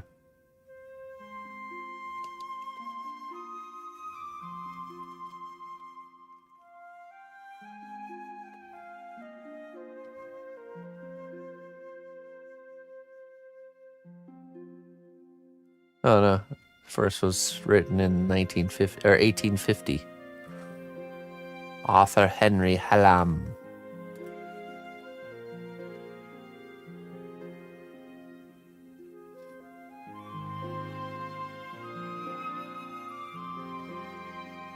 It's attributed to Shakespeare, but it wasn't Shakespeare. In early English literature.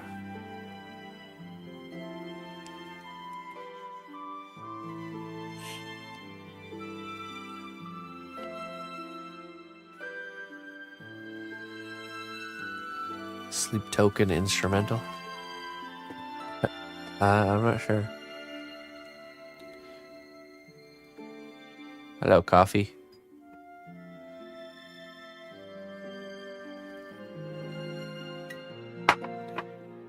All they ask for is food and shelter in return. Yeah, right, Gravity? Like, shoot, food and shelter? Yeah, sure, you need me, you need a shoulder to cry on, whatever, I'm there for you, buddy. Just keep feeding me. All is good.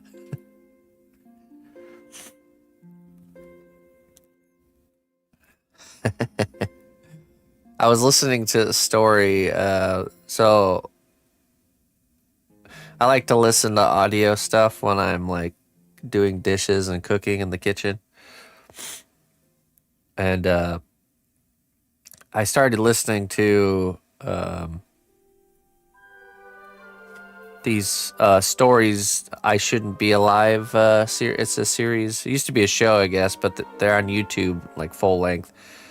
Basically, like situations like being people being stranded at sea and all kinds of stuff. And it's like a actual true story, you know, where the person who survives is telling the story, and then they're like kind of acting it out as the person's telling the story. It's really interesting, you know, to me, to hear and see what people do, how they get in these situations, how they act, what they do, you know. And there was this one lady who had a dog with her that she was younger and traveling across. This was before cell phones. Traveling across the country and exploring different places. And she had gone to the Grand Canyon because she was passing through and saw on a postcard this like beautiful waterfall, and asked the clerk where the waterfall was so she could go see it. And so he told her some, you know, rough directions on where to go, and she headed out and got to the head of the trail, parked her car with her dog with her, and they headed out. Well, she was supposed to go down. It was like a fork in the road, and one way led to the Native American tribe in their little town, and the other road led to like just literally endless wilderness. And she, of course, went the wrong way.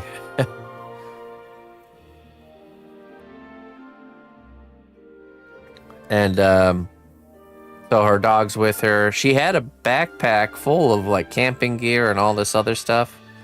But she was so set on she totally thought she was on the right path, and she was so set on getting to this Native American tribe town, and she was sure she was on the right track. And so her backpack started to get heavy, and she decided to leave the backpack behind and get to the place she was going to, and then she'll go back and get it later or whatever. So she does this, continues, sun's starting to set, not seeing anything, and just literally just totally gets lost in these like zero sense. Yeah, it was definitely a lot of foolishness that got her into the situation. But anyways, so now she had no supplies other than what was in her purse, and literally her and her dog had to stay out in the wilderness, you know, in the grand, in like a canyon.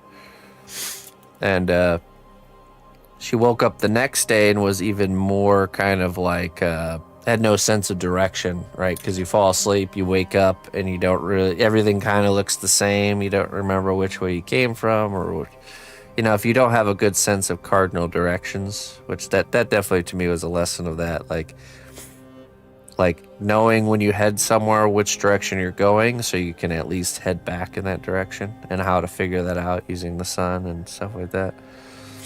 She had none of that. But anyways,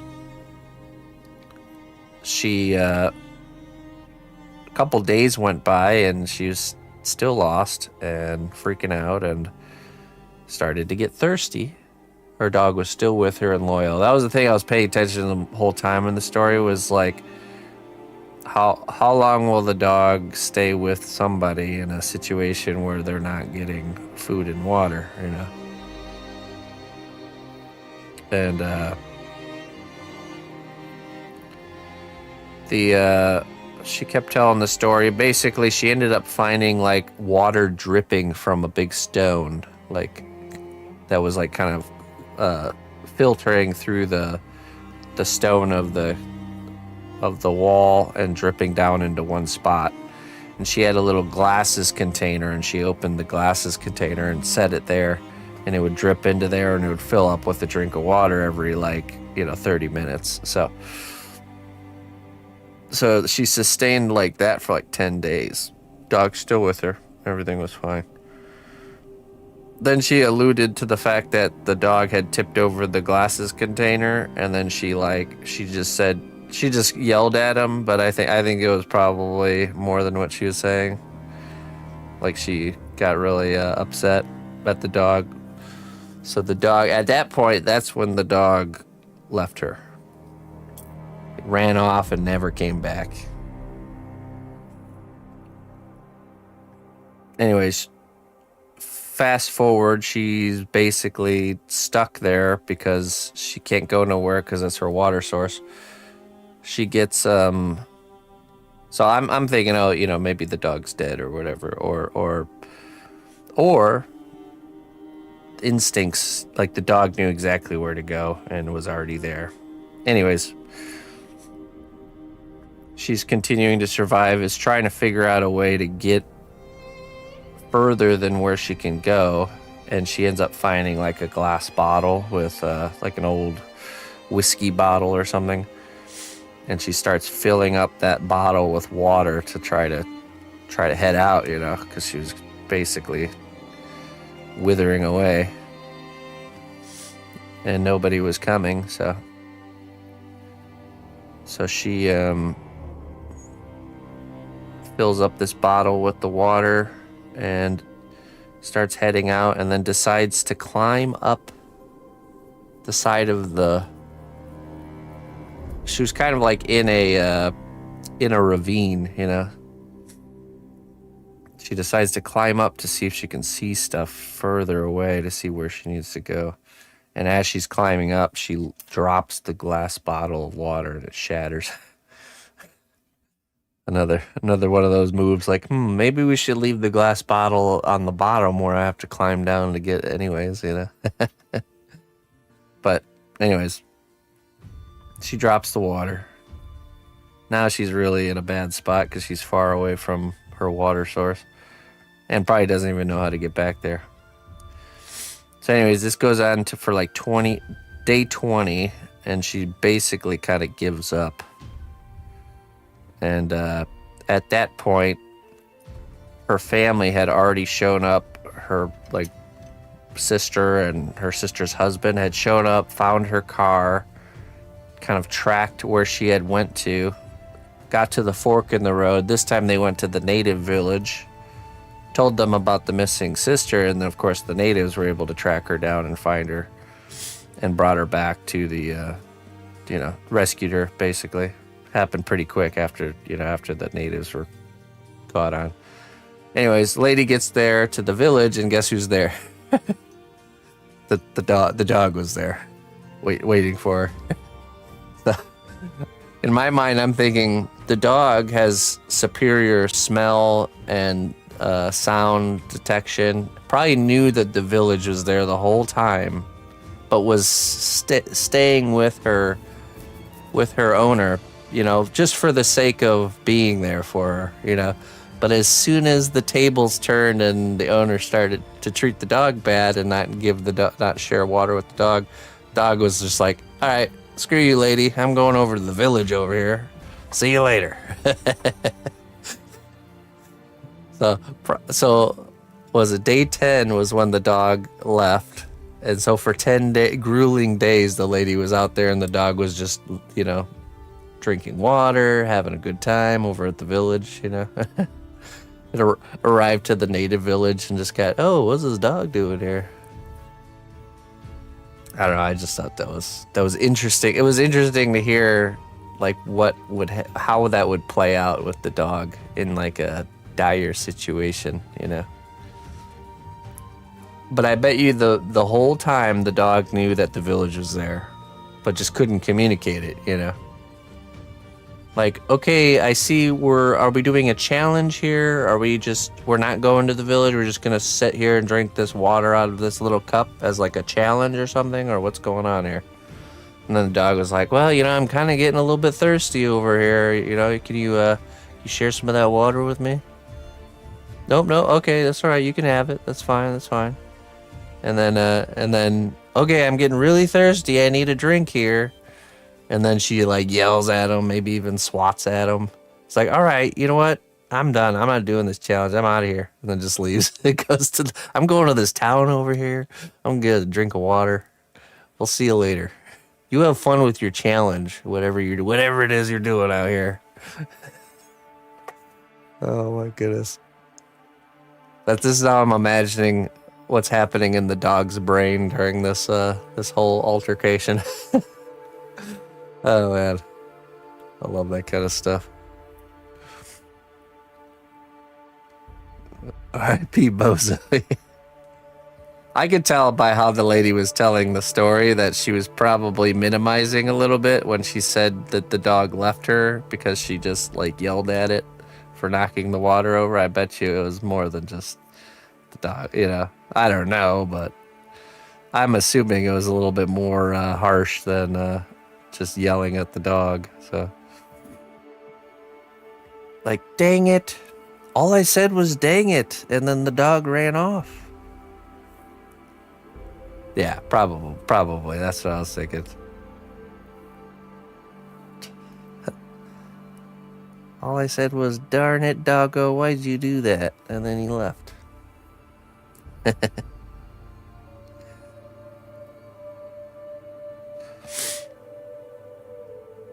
Definitely interesting. I definitely, the first one I listened to is a guy who was stuck out at sea for 76 days.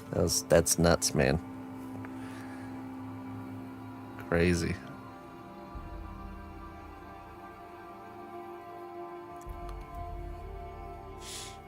Spearfishing for fish and had these little solar he had a sailboat, and his sailboat had capsized in the night, and he had got on his emergency raft. And part of the emergency raft kit is these little solar, kind of like they're like little bubble tents that you put salt water in, and it evaporates. The little water droplets go to the top of this clear like plastic tent, and then drip down into a little drinking vessel. And then, so you're able to essentially, he was able to essentially survive off of water evaporation. A water still, yeah, exactly. They're made during, I can't remember what was the war called. I think is it an emergency water still? I can't remember what the term was. Loading.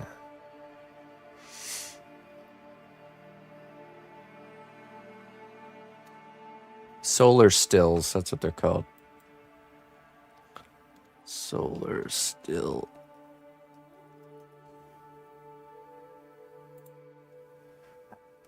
Yeah, this is what it looked like.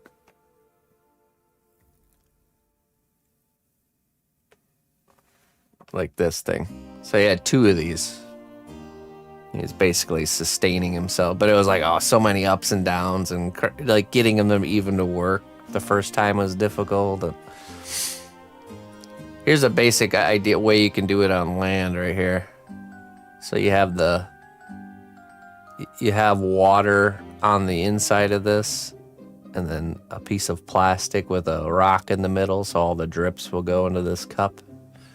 And so the moisture evaporates, hits the plastic, drips down into the cup, and then you drink it.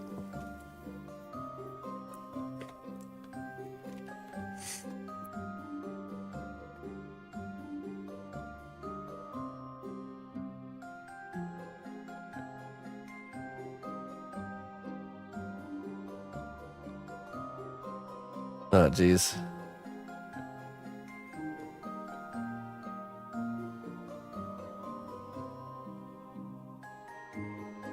Oh, just like I showed their armor, yeah. Just gotta have some plastic and a rock.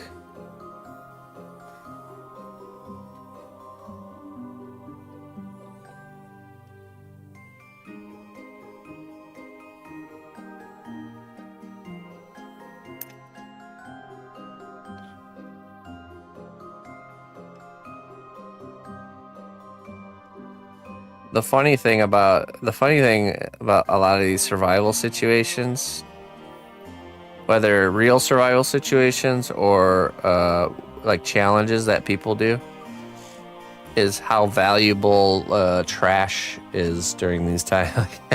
To find like a bottle, it's like such high level technology in a survival situation.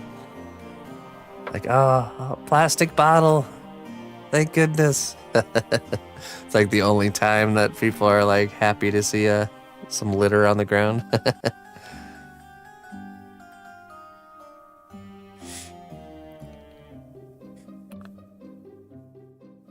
Garbage is a great find. The strength of the cnotbusch kingdom lies not in our walls, but in our people. Is it March to war. Lalshia? Lalshia. Lalshia. How you say that? Hello. Welcome. How you doing? Lalshia.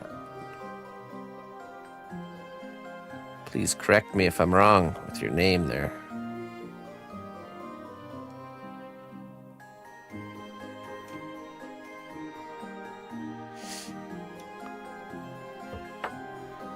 Good in the short term, tons of microplastics for the long term. Yeah. Microplastics.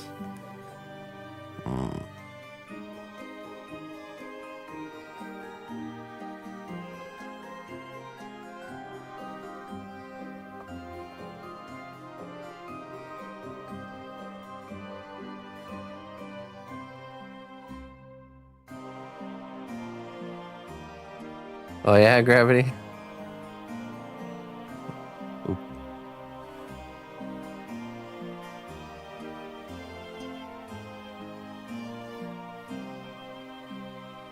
Hallo. Wie geht's dir?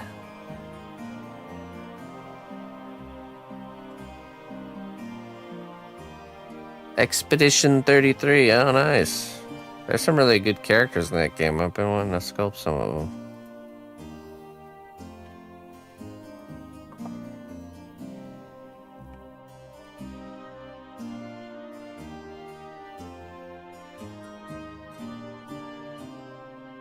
Single Coca-Cola bottle caused chaos in an African tribe. Jeez.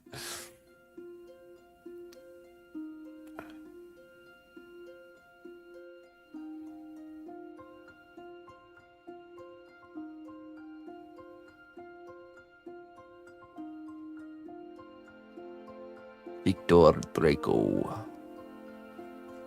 Draco. Latin for great serpent.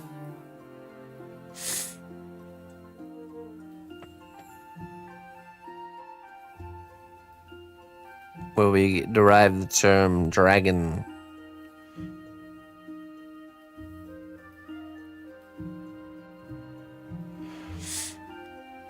I do homeschooling with my daughter, and part of it is she gets to choose a subject to learn about each day. She wanted to learn about dragons yesterday, and so that's why it's fresh in my mind. the Latin, the root of the word dragon, Draco.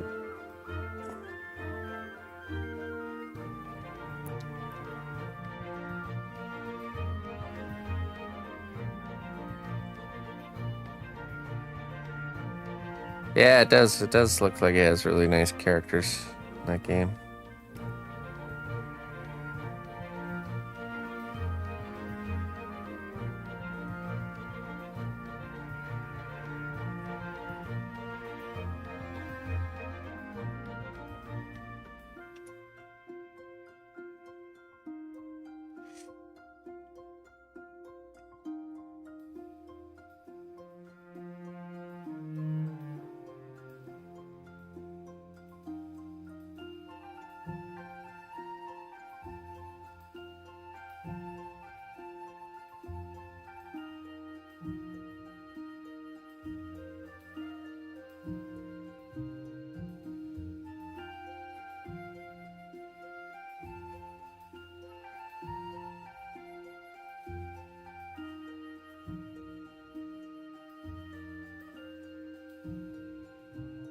Dragon from the French. Yeah, that's true.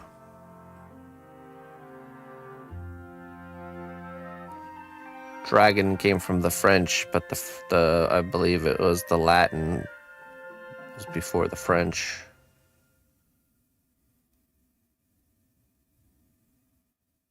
Basically, all of them just mean great serpent, for the most part. Great serpent.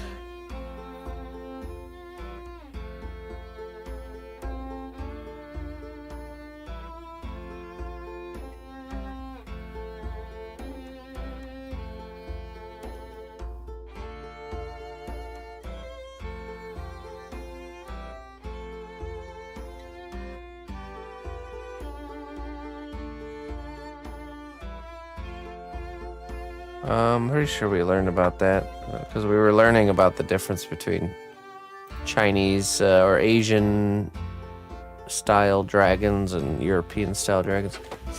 East and West dragons.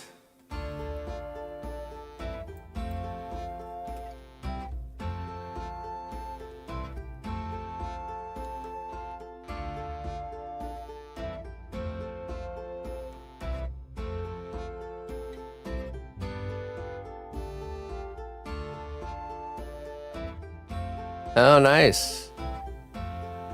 That's cool. Well, welcome to the chat.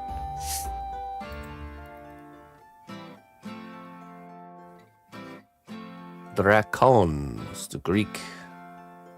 Old French dragon. So I'm pretty sure.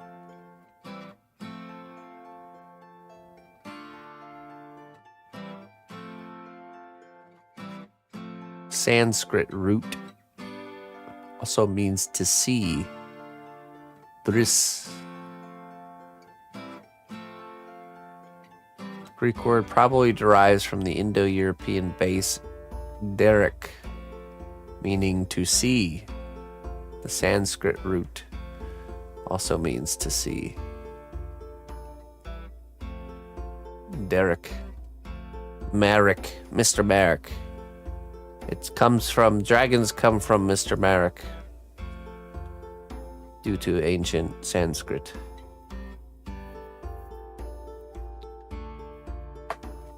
Now we know.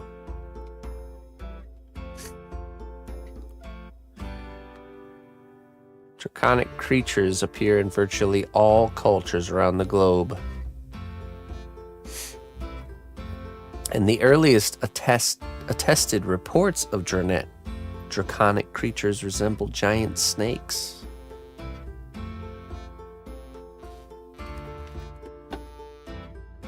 Interesting, right? I guess all of humanity was just off its rocker. All of humanity saw an iguana and concluded that they were dragons. Wrote stories about it. Those silly ancient people. So silly. Uneducated. Fools. Crazy stories.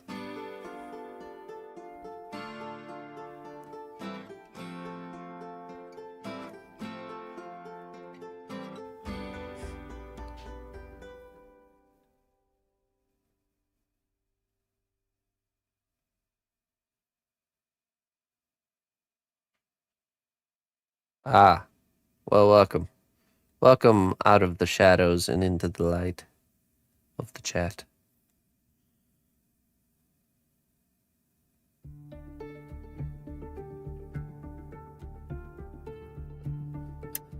Mr. Methuselah, this dragon roasted my homework.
Precious, my precious.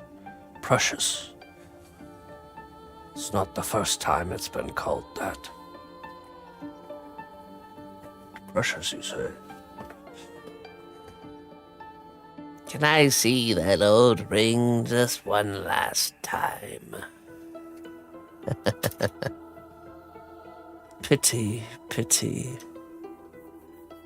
But not by you.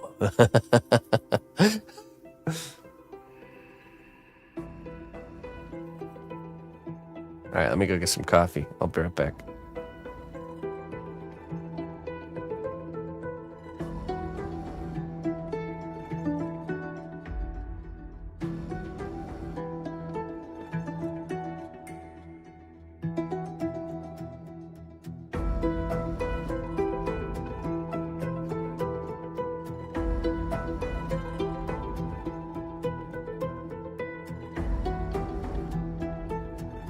You're totally right. Uncle Bobo, did you even notice my missing finger? That's so funny. He had such an easy out. He didn't even have to say he lost it. He could have just lifted his hand up, say, I got a crazy story, Uncle. Actually, some strange creature jumped out of the woods and bit my finger off with the ring. Crazy. He would have responded the same. He would have been, oh, pity, pity.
Yeah, speaking of being chilly, I'm gonna turn the heat on.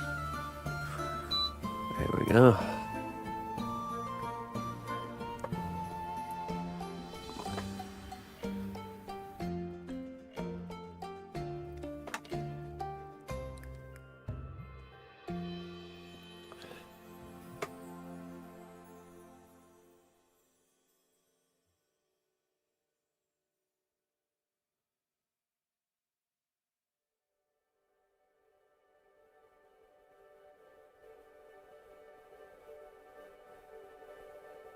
Oh, yeah, for sure.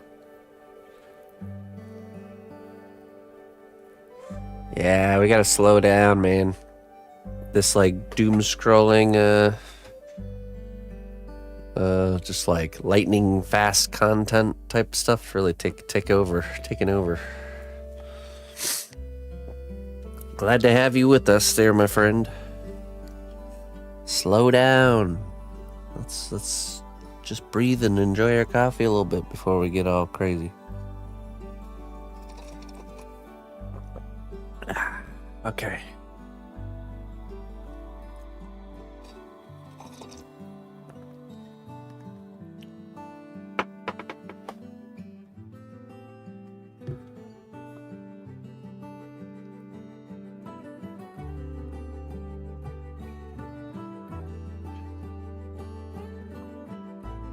So Gollum was the true hero, really.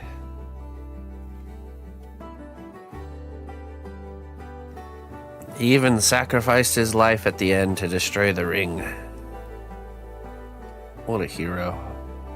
There should be statues of Gollum in the middle of Minas Tirith.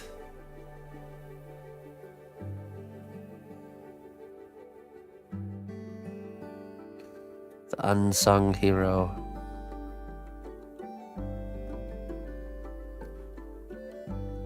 Lies.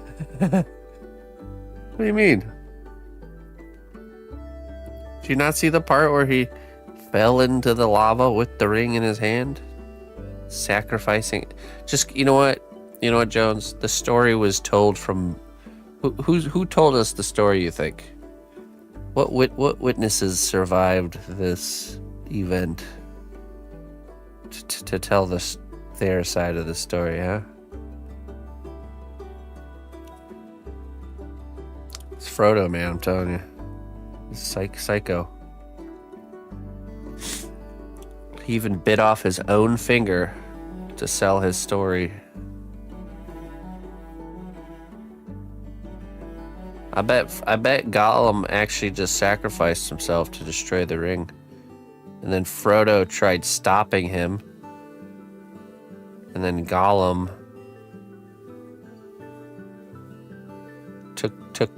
had to bite the ring off of Frodo's finger, grabbed it and ran and just jumped headlong into the fire. Sacrificed himself to save all of Middle-earth.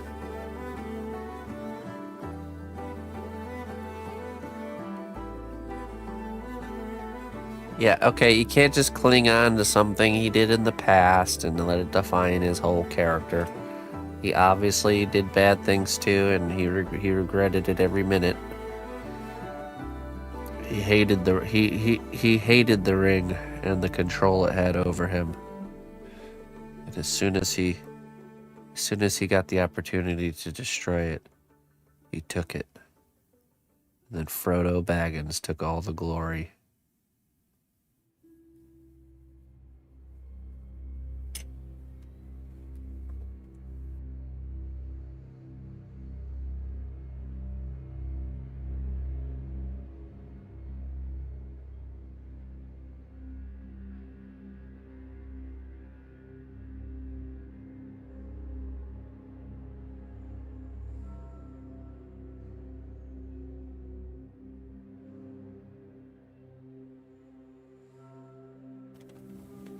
Gollum in New Zealand's airport? I have not seen that. Let's see. I mean, you literally see Frodo writing the story. Like, in the film, it's Frodo writing and narrating. It all adds up. And Frodo actually ate all the lambas bread and blamed it on Gollum. Man, poor guy.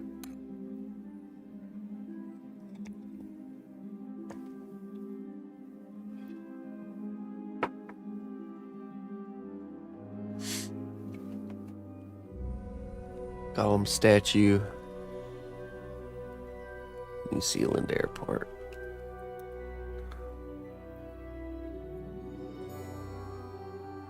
Oh, what the heck? That's cool. That's awesome.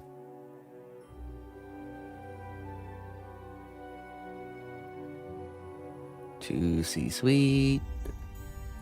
Justice for Smeagol.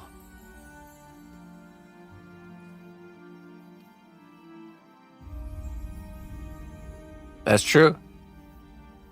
That's true. I mean, you never heard his side of the story. All you have is my perspective to formulate your opinions and thoughts of.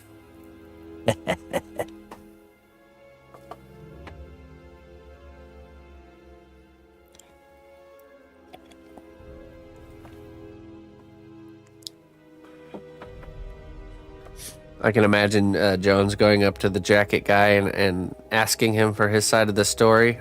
And he just responds by asking for a jacket and then pretending like he doesn't know what Jones is saying. You have jacket. Give me jacket. Then Jones could be like, all right, well, I tried.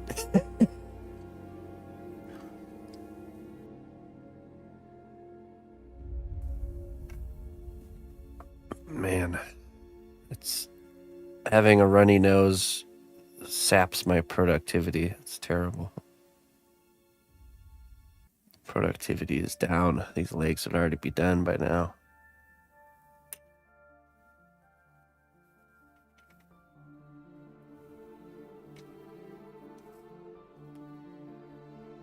I've tried not to do that.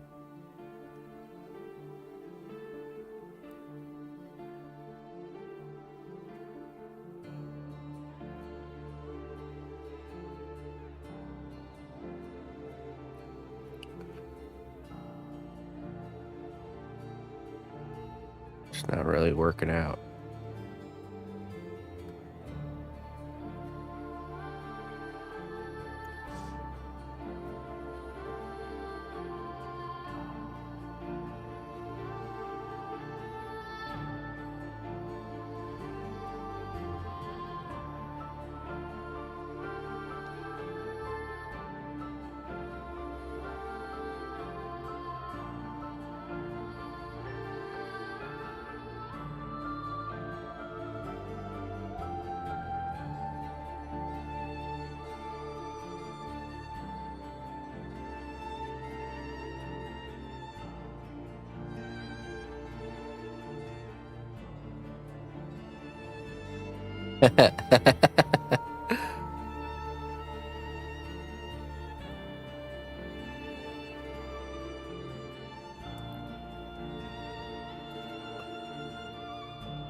Okay. Monaco. What is Monaco? Oh, no. Manosio. That's a place.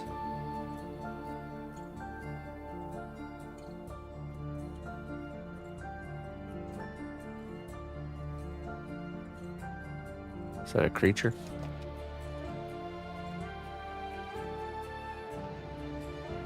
Morocco. I'm getting nothing here.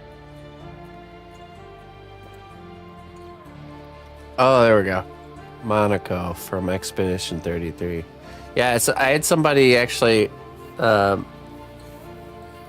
poking around at the idea of getting a commission piece for her, for that character.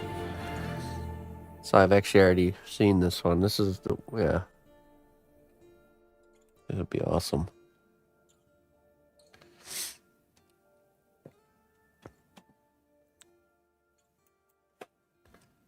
Guess trolls. I haven't played Expedition 33 yet, so I don't know all the characters. Oh yeah, that's funny. That'd be cool. Lots of good stuff in there.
Let's see here. Toes.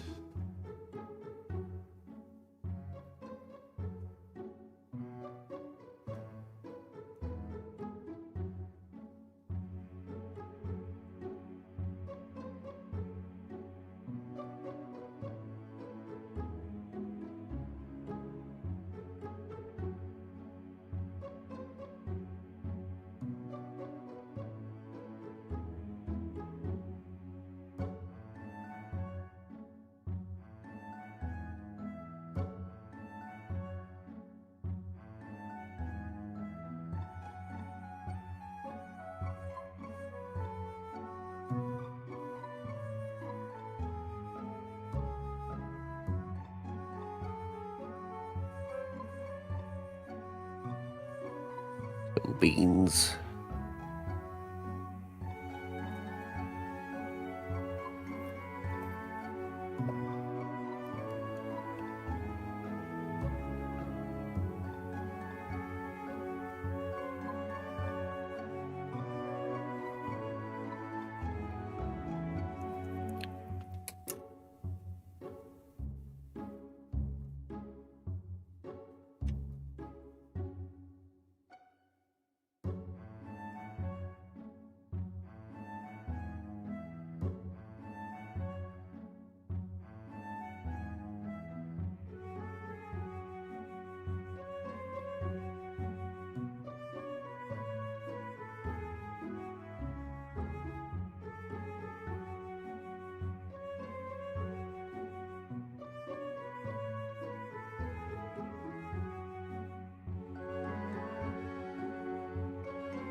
Social contract.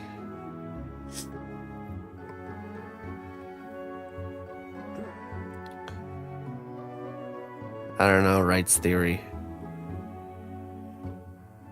Who's this Wright? Never heard of this guy.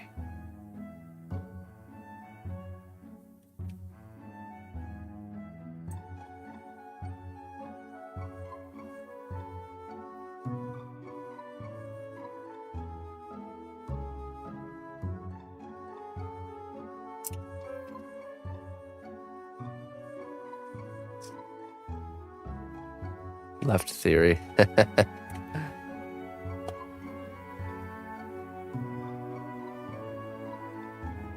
To be so bold to make your name right. I already see where this guy is coming from. To be able to boldly proclaim that he is right all the time, and nobody can deny it. Brilliant debate tactic. I am right. Yes, you are. He is indeed right. His name is right.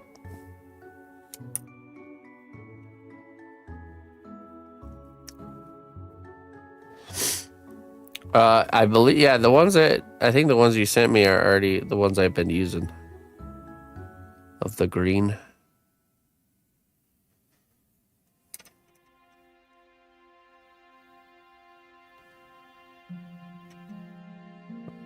He does have a toe in the back of his foot.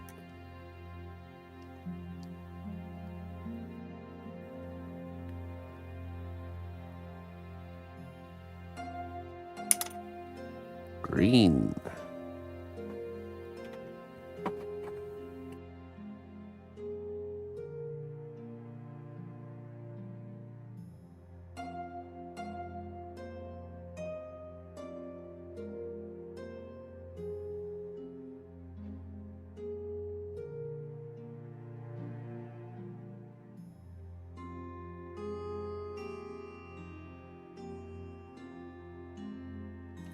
Doesn't that get into the discussion of objective morality and subjective morality? Isn't that just scratching the surface there, Diomedes?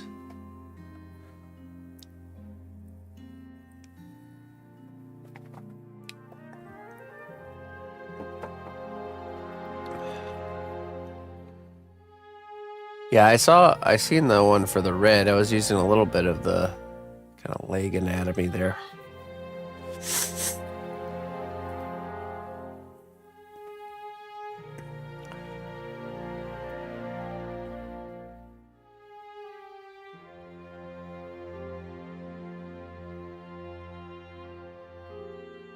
Right.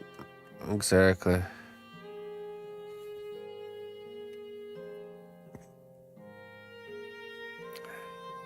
I'm definitely a believer that there's an objective definition of morality. Something that exists beyond our self in all of us that defines it.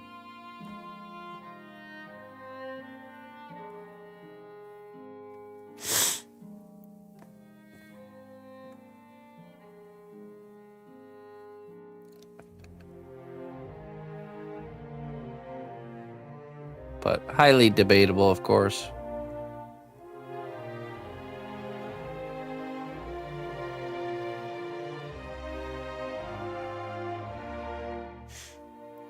There's just certain things and a lot of big questions that only we can answer for ourselves through our own journey.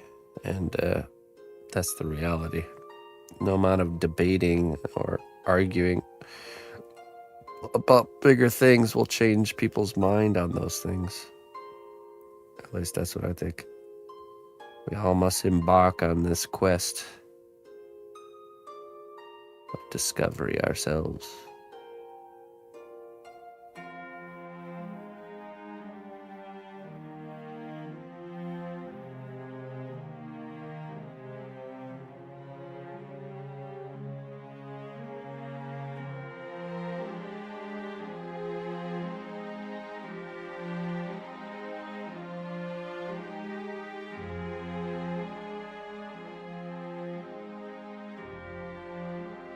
Is it more than a lens? The lens at which you view the world through can change everything.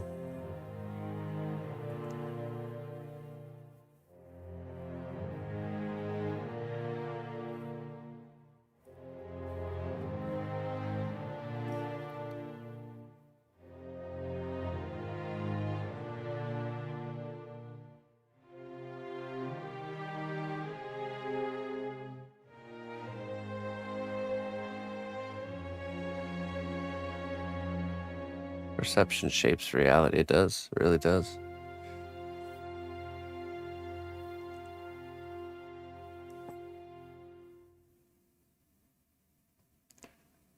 The lens is an important thing, that's for sure.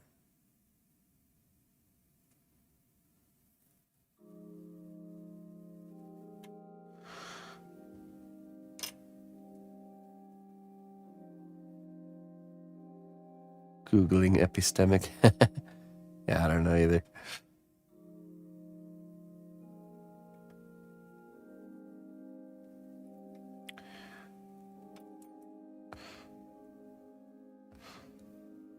My problem with the academic world is that they're too boldly proclaiming to know things that they don't really know, you know, and won't admit, not easily admit the not knowing of things. And I get it, you know, I need to maintain this an image. There's an image to be maintained.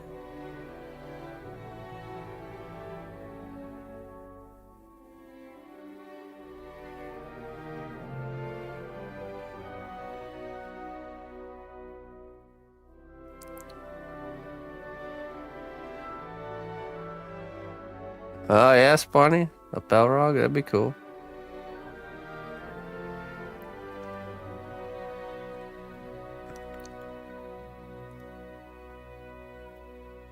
That'd be quite a... I would want to do... I've never seen somebody doing a Balrog that actually lights up. It's not just painted to look like it lights up. I must not be afraid to say I know not. What a hypocrite. I was talking to the neighbors and I quoted Hippocrates. I think he's the one that said, "Let thy food be thy medicine, and thy medicine be thy food." And then they responded back with like, that's probably where we get the term hypocrite. I was like, yeah, you're probably right. He probably said the stuff like that, then actually just ate like cheeseburgers and fries all day. Munching down on some cake. Let thy food be thy medicine, and thy medicine be thy food. You guys must eat these leaves and sticks over here. They're good for you.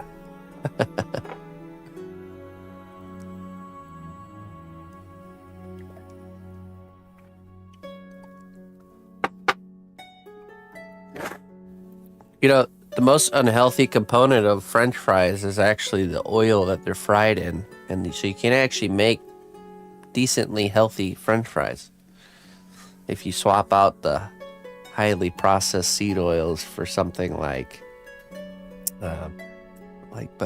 rendered beef fat instead. And with the burgers, it's actually just the bread that the burger is on that's the unhealthy part. The rest is not too bad. If you swap out the bun for a ancient grain made bread, much healthier. So we can still have our burger and fries, just have to prepare them differently. 8 years old bacon grease. As long as it's loaded with mayonnaise is high. It's majority of mayonnaise. If you don't go out of your way to get good mayonnaise, you're getting to get seed oil. It's basically just more seed oil. Egg and oil, all right. And the number one oil used again is the highly processed seed oil. So there are mayonnaise out there you can get, or you just make it homemade. Then it's not too bad. Then it's good. But most of the store-bought stuff you're getting is not good. Avocado mayo, yeah. Avocado oil mayo.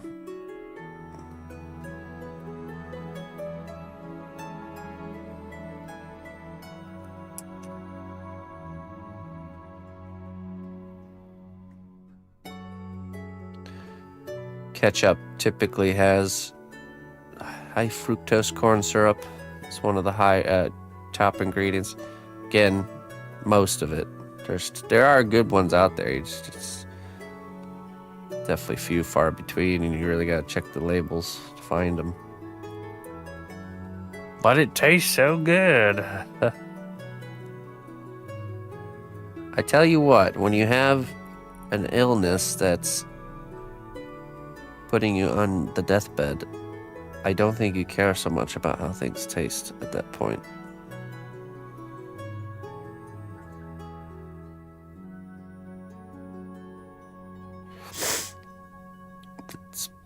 It's a sad reality that we live in this world where people are allowed to sell things that are damaging to our health. The crazy thing I've been realizing is that most of the actual healthy alternatives to the things we like, not only are they healthier, but they even taste better. Like, taste way better. Like good homemade ketchup with good ingredients just tastes a million times better. So we're really not even getting anything other than convenience and less cost, really. Convenience and cost, the driving force.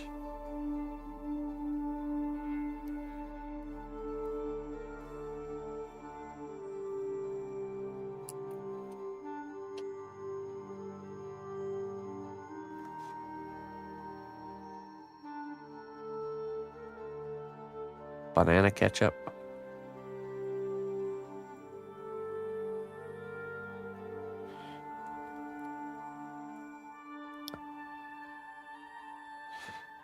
Okay, well, here's another ingredient you have to avoid that is usually in most things is natural flavors. So that's a bad one. Or citric acid.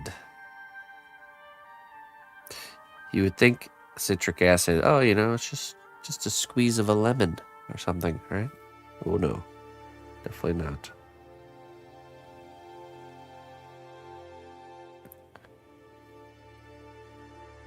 Only unnatural flavors for me. Yeah, you know, and that's the thing, too. They're so clever with the naming of things. They intentionally name something natural flavors just to throw people off. It's natural. It's flavor and it's natural. What do I need to ask?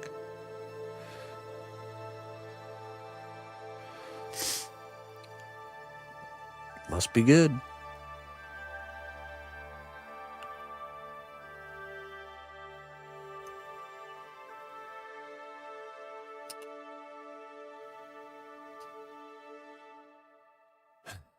Merrick.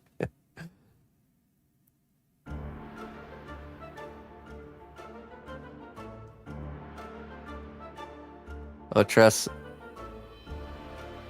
you heard my speech on enriched flour? Shocked? Yeah. Yeah, you hear these terms all the time, and you're just thinking, oh, you know, enriched. It's probably like, you know, they like made it better. Like, oh, no. Oh, no. Oh, no, no, no.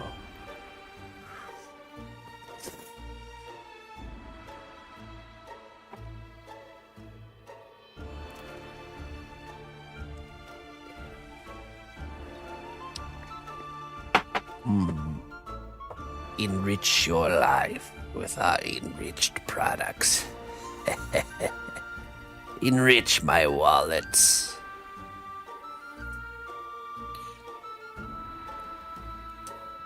I still want to design a corporate entity like villain characters or like monsters. We take like we take corporate mascots and logos and like design a character and sculpt it. That's like the embodiment of those. I think that'd be a fun project.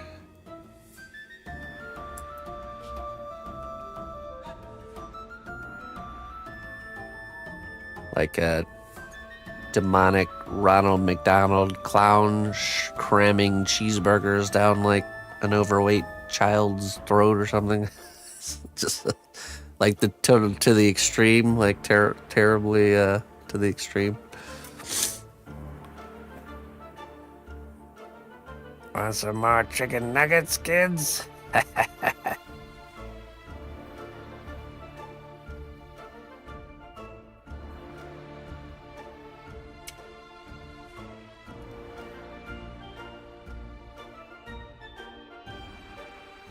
Like a repo creatures. You guys seen that game, Repo? The Starbucks two-tailed mermaid lady.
That's funny.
They have a toe on their heel toe.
More traction, you know.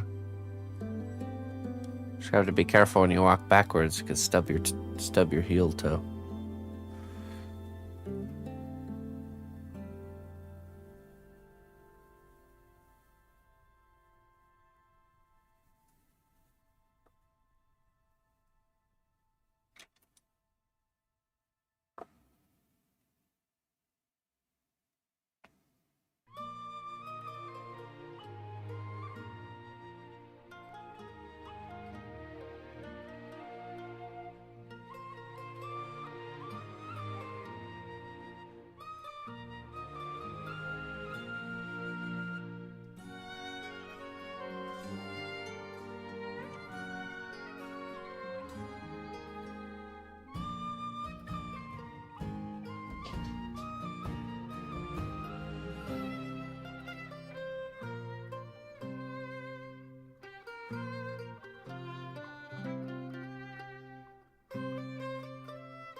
All right.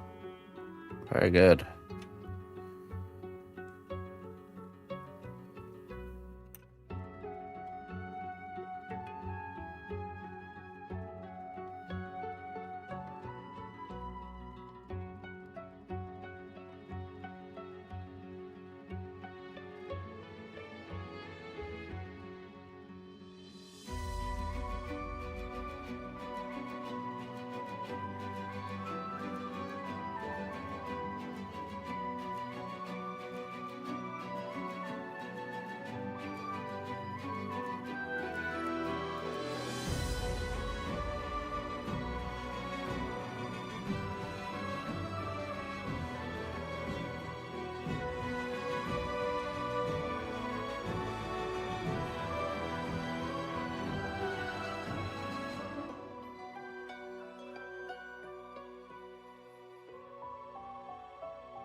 All right.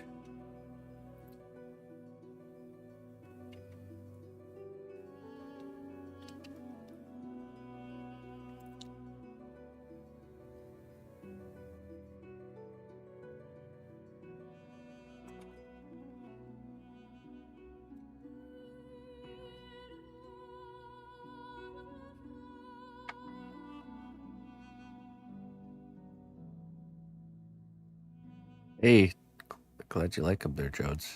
I agree. So it was a good week.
Sure you could, Jones. Just keep trying, buddy.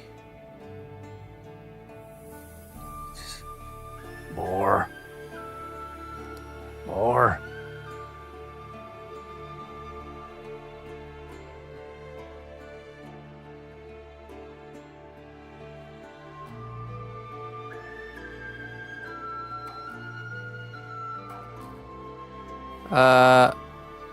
No, definitely not. He's gonna have skinny little legs. He just has a little bit more on the upper body than he probably should. A bit more muscles.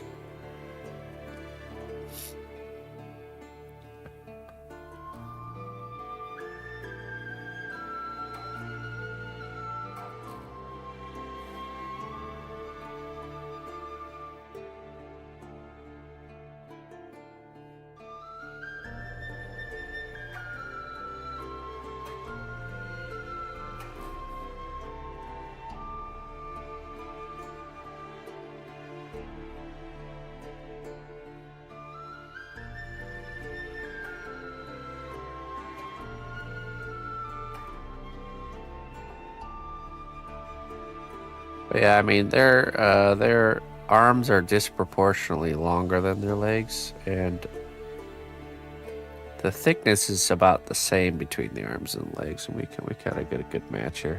It's a little bit more on the forearm here, but it's okay.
Yeah, they're at danger of starvation if they miss one meal. I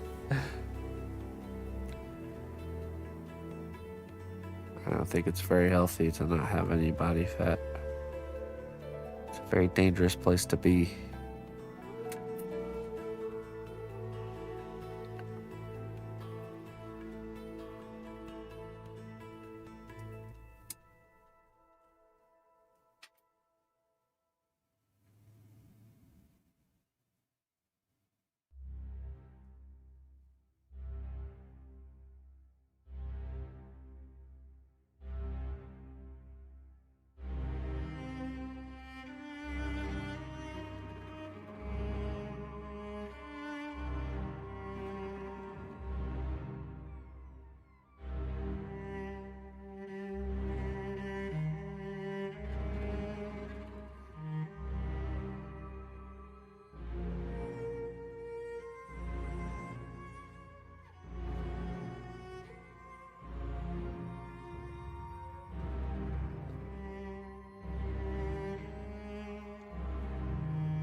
40, yeah, exactly.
Listen closely, traveler, to what I say.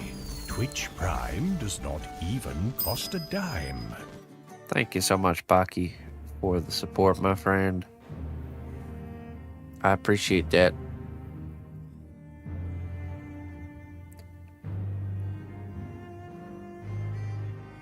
Thank you very much.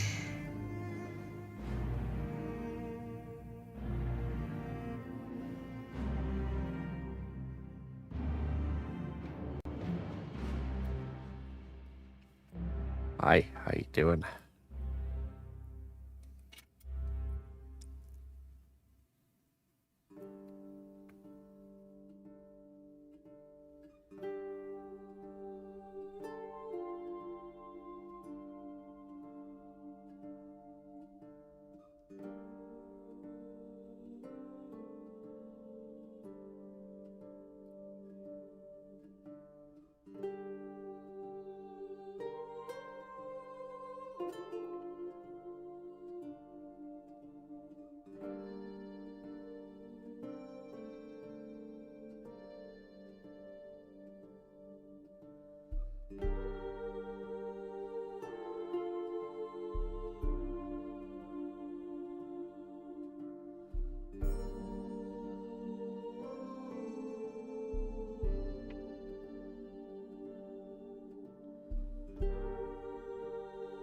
Hey, Tito.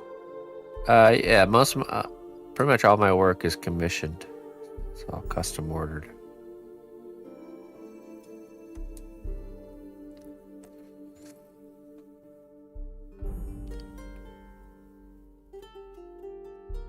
People and companies contact me through email and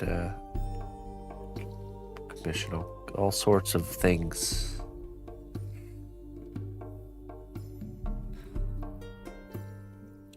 Except on Friday. Well, those are commissioned too, technically. Just smaller commissions. Troll heads. Which is tomorrow, by the way, folks. If you don't know, on Fridays at 11 a.m. Central Time. Whatever 53 minutes ago was for you. If you tune in tomorrow, the troll head shop opens. Right there. Come in a nice wizardy box, all numbered and signed, and basically it's a small commission of a character head of your choosing. And yeah, we do 4 per week. So on Friday, tomorrow, I'll be sculpting all 4 heads. And so if you want something to be made, they cost $75 for a painted head or $50 for an unpainted head.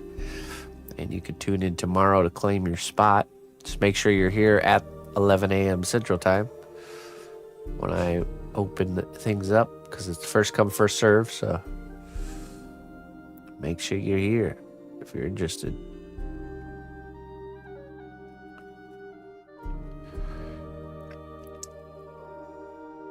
It can be anything too. It could be an existing character, something that doesn't exist, based on a prompt or something. It can be a likeness. It can be anything we could fit into a character head, basically.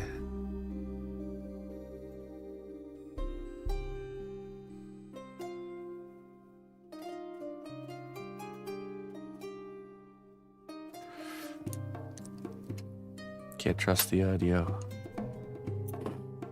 No, it's in chat. Okay, I'm gonna leave that there, folks. We'll probably finish this up later tonight. The texturing and get him baked. My nose is just kicking my butt this morning. I'm sorry about that, folks. I'm gonna go get out of here a little early and maybe try to remedy that. And I'll join you again this evening. Well, I normally don't take coin for magic. Why, Looney Lona. This is a special Thank you very much. case.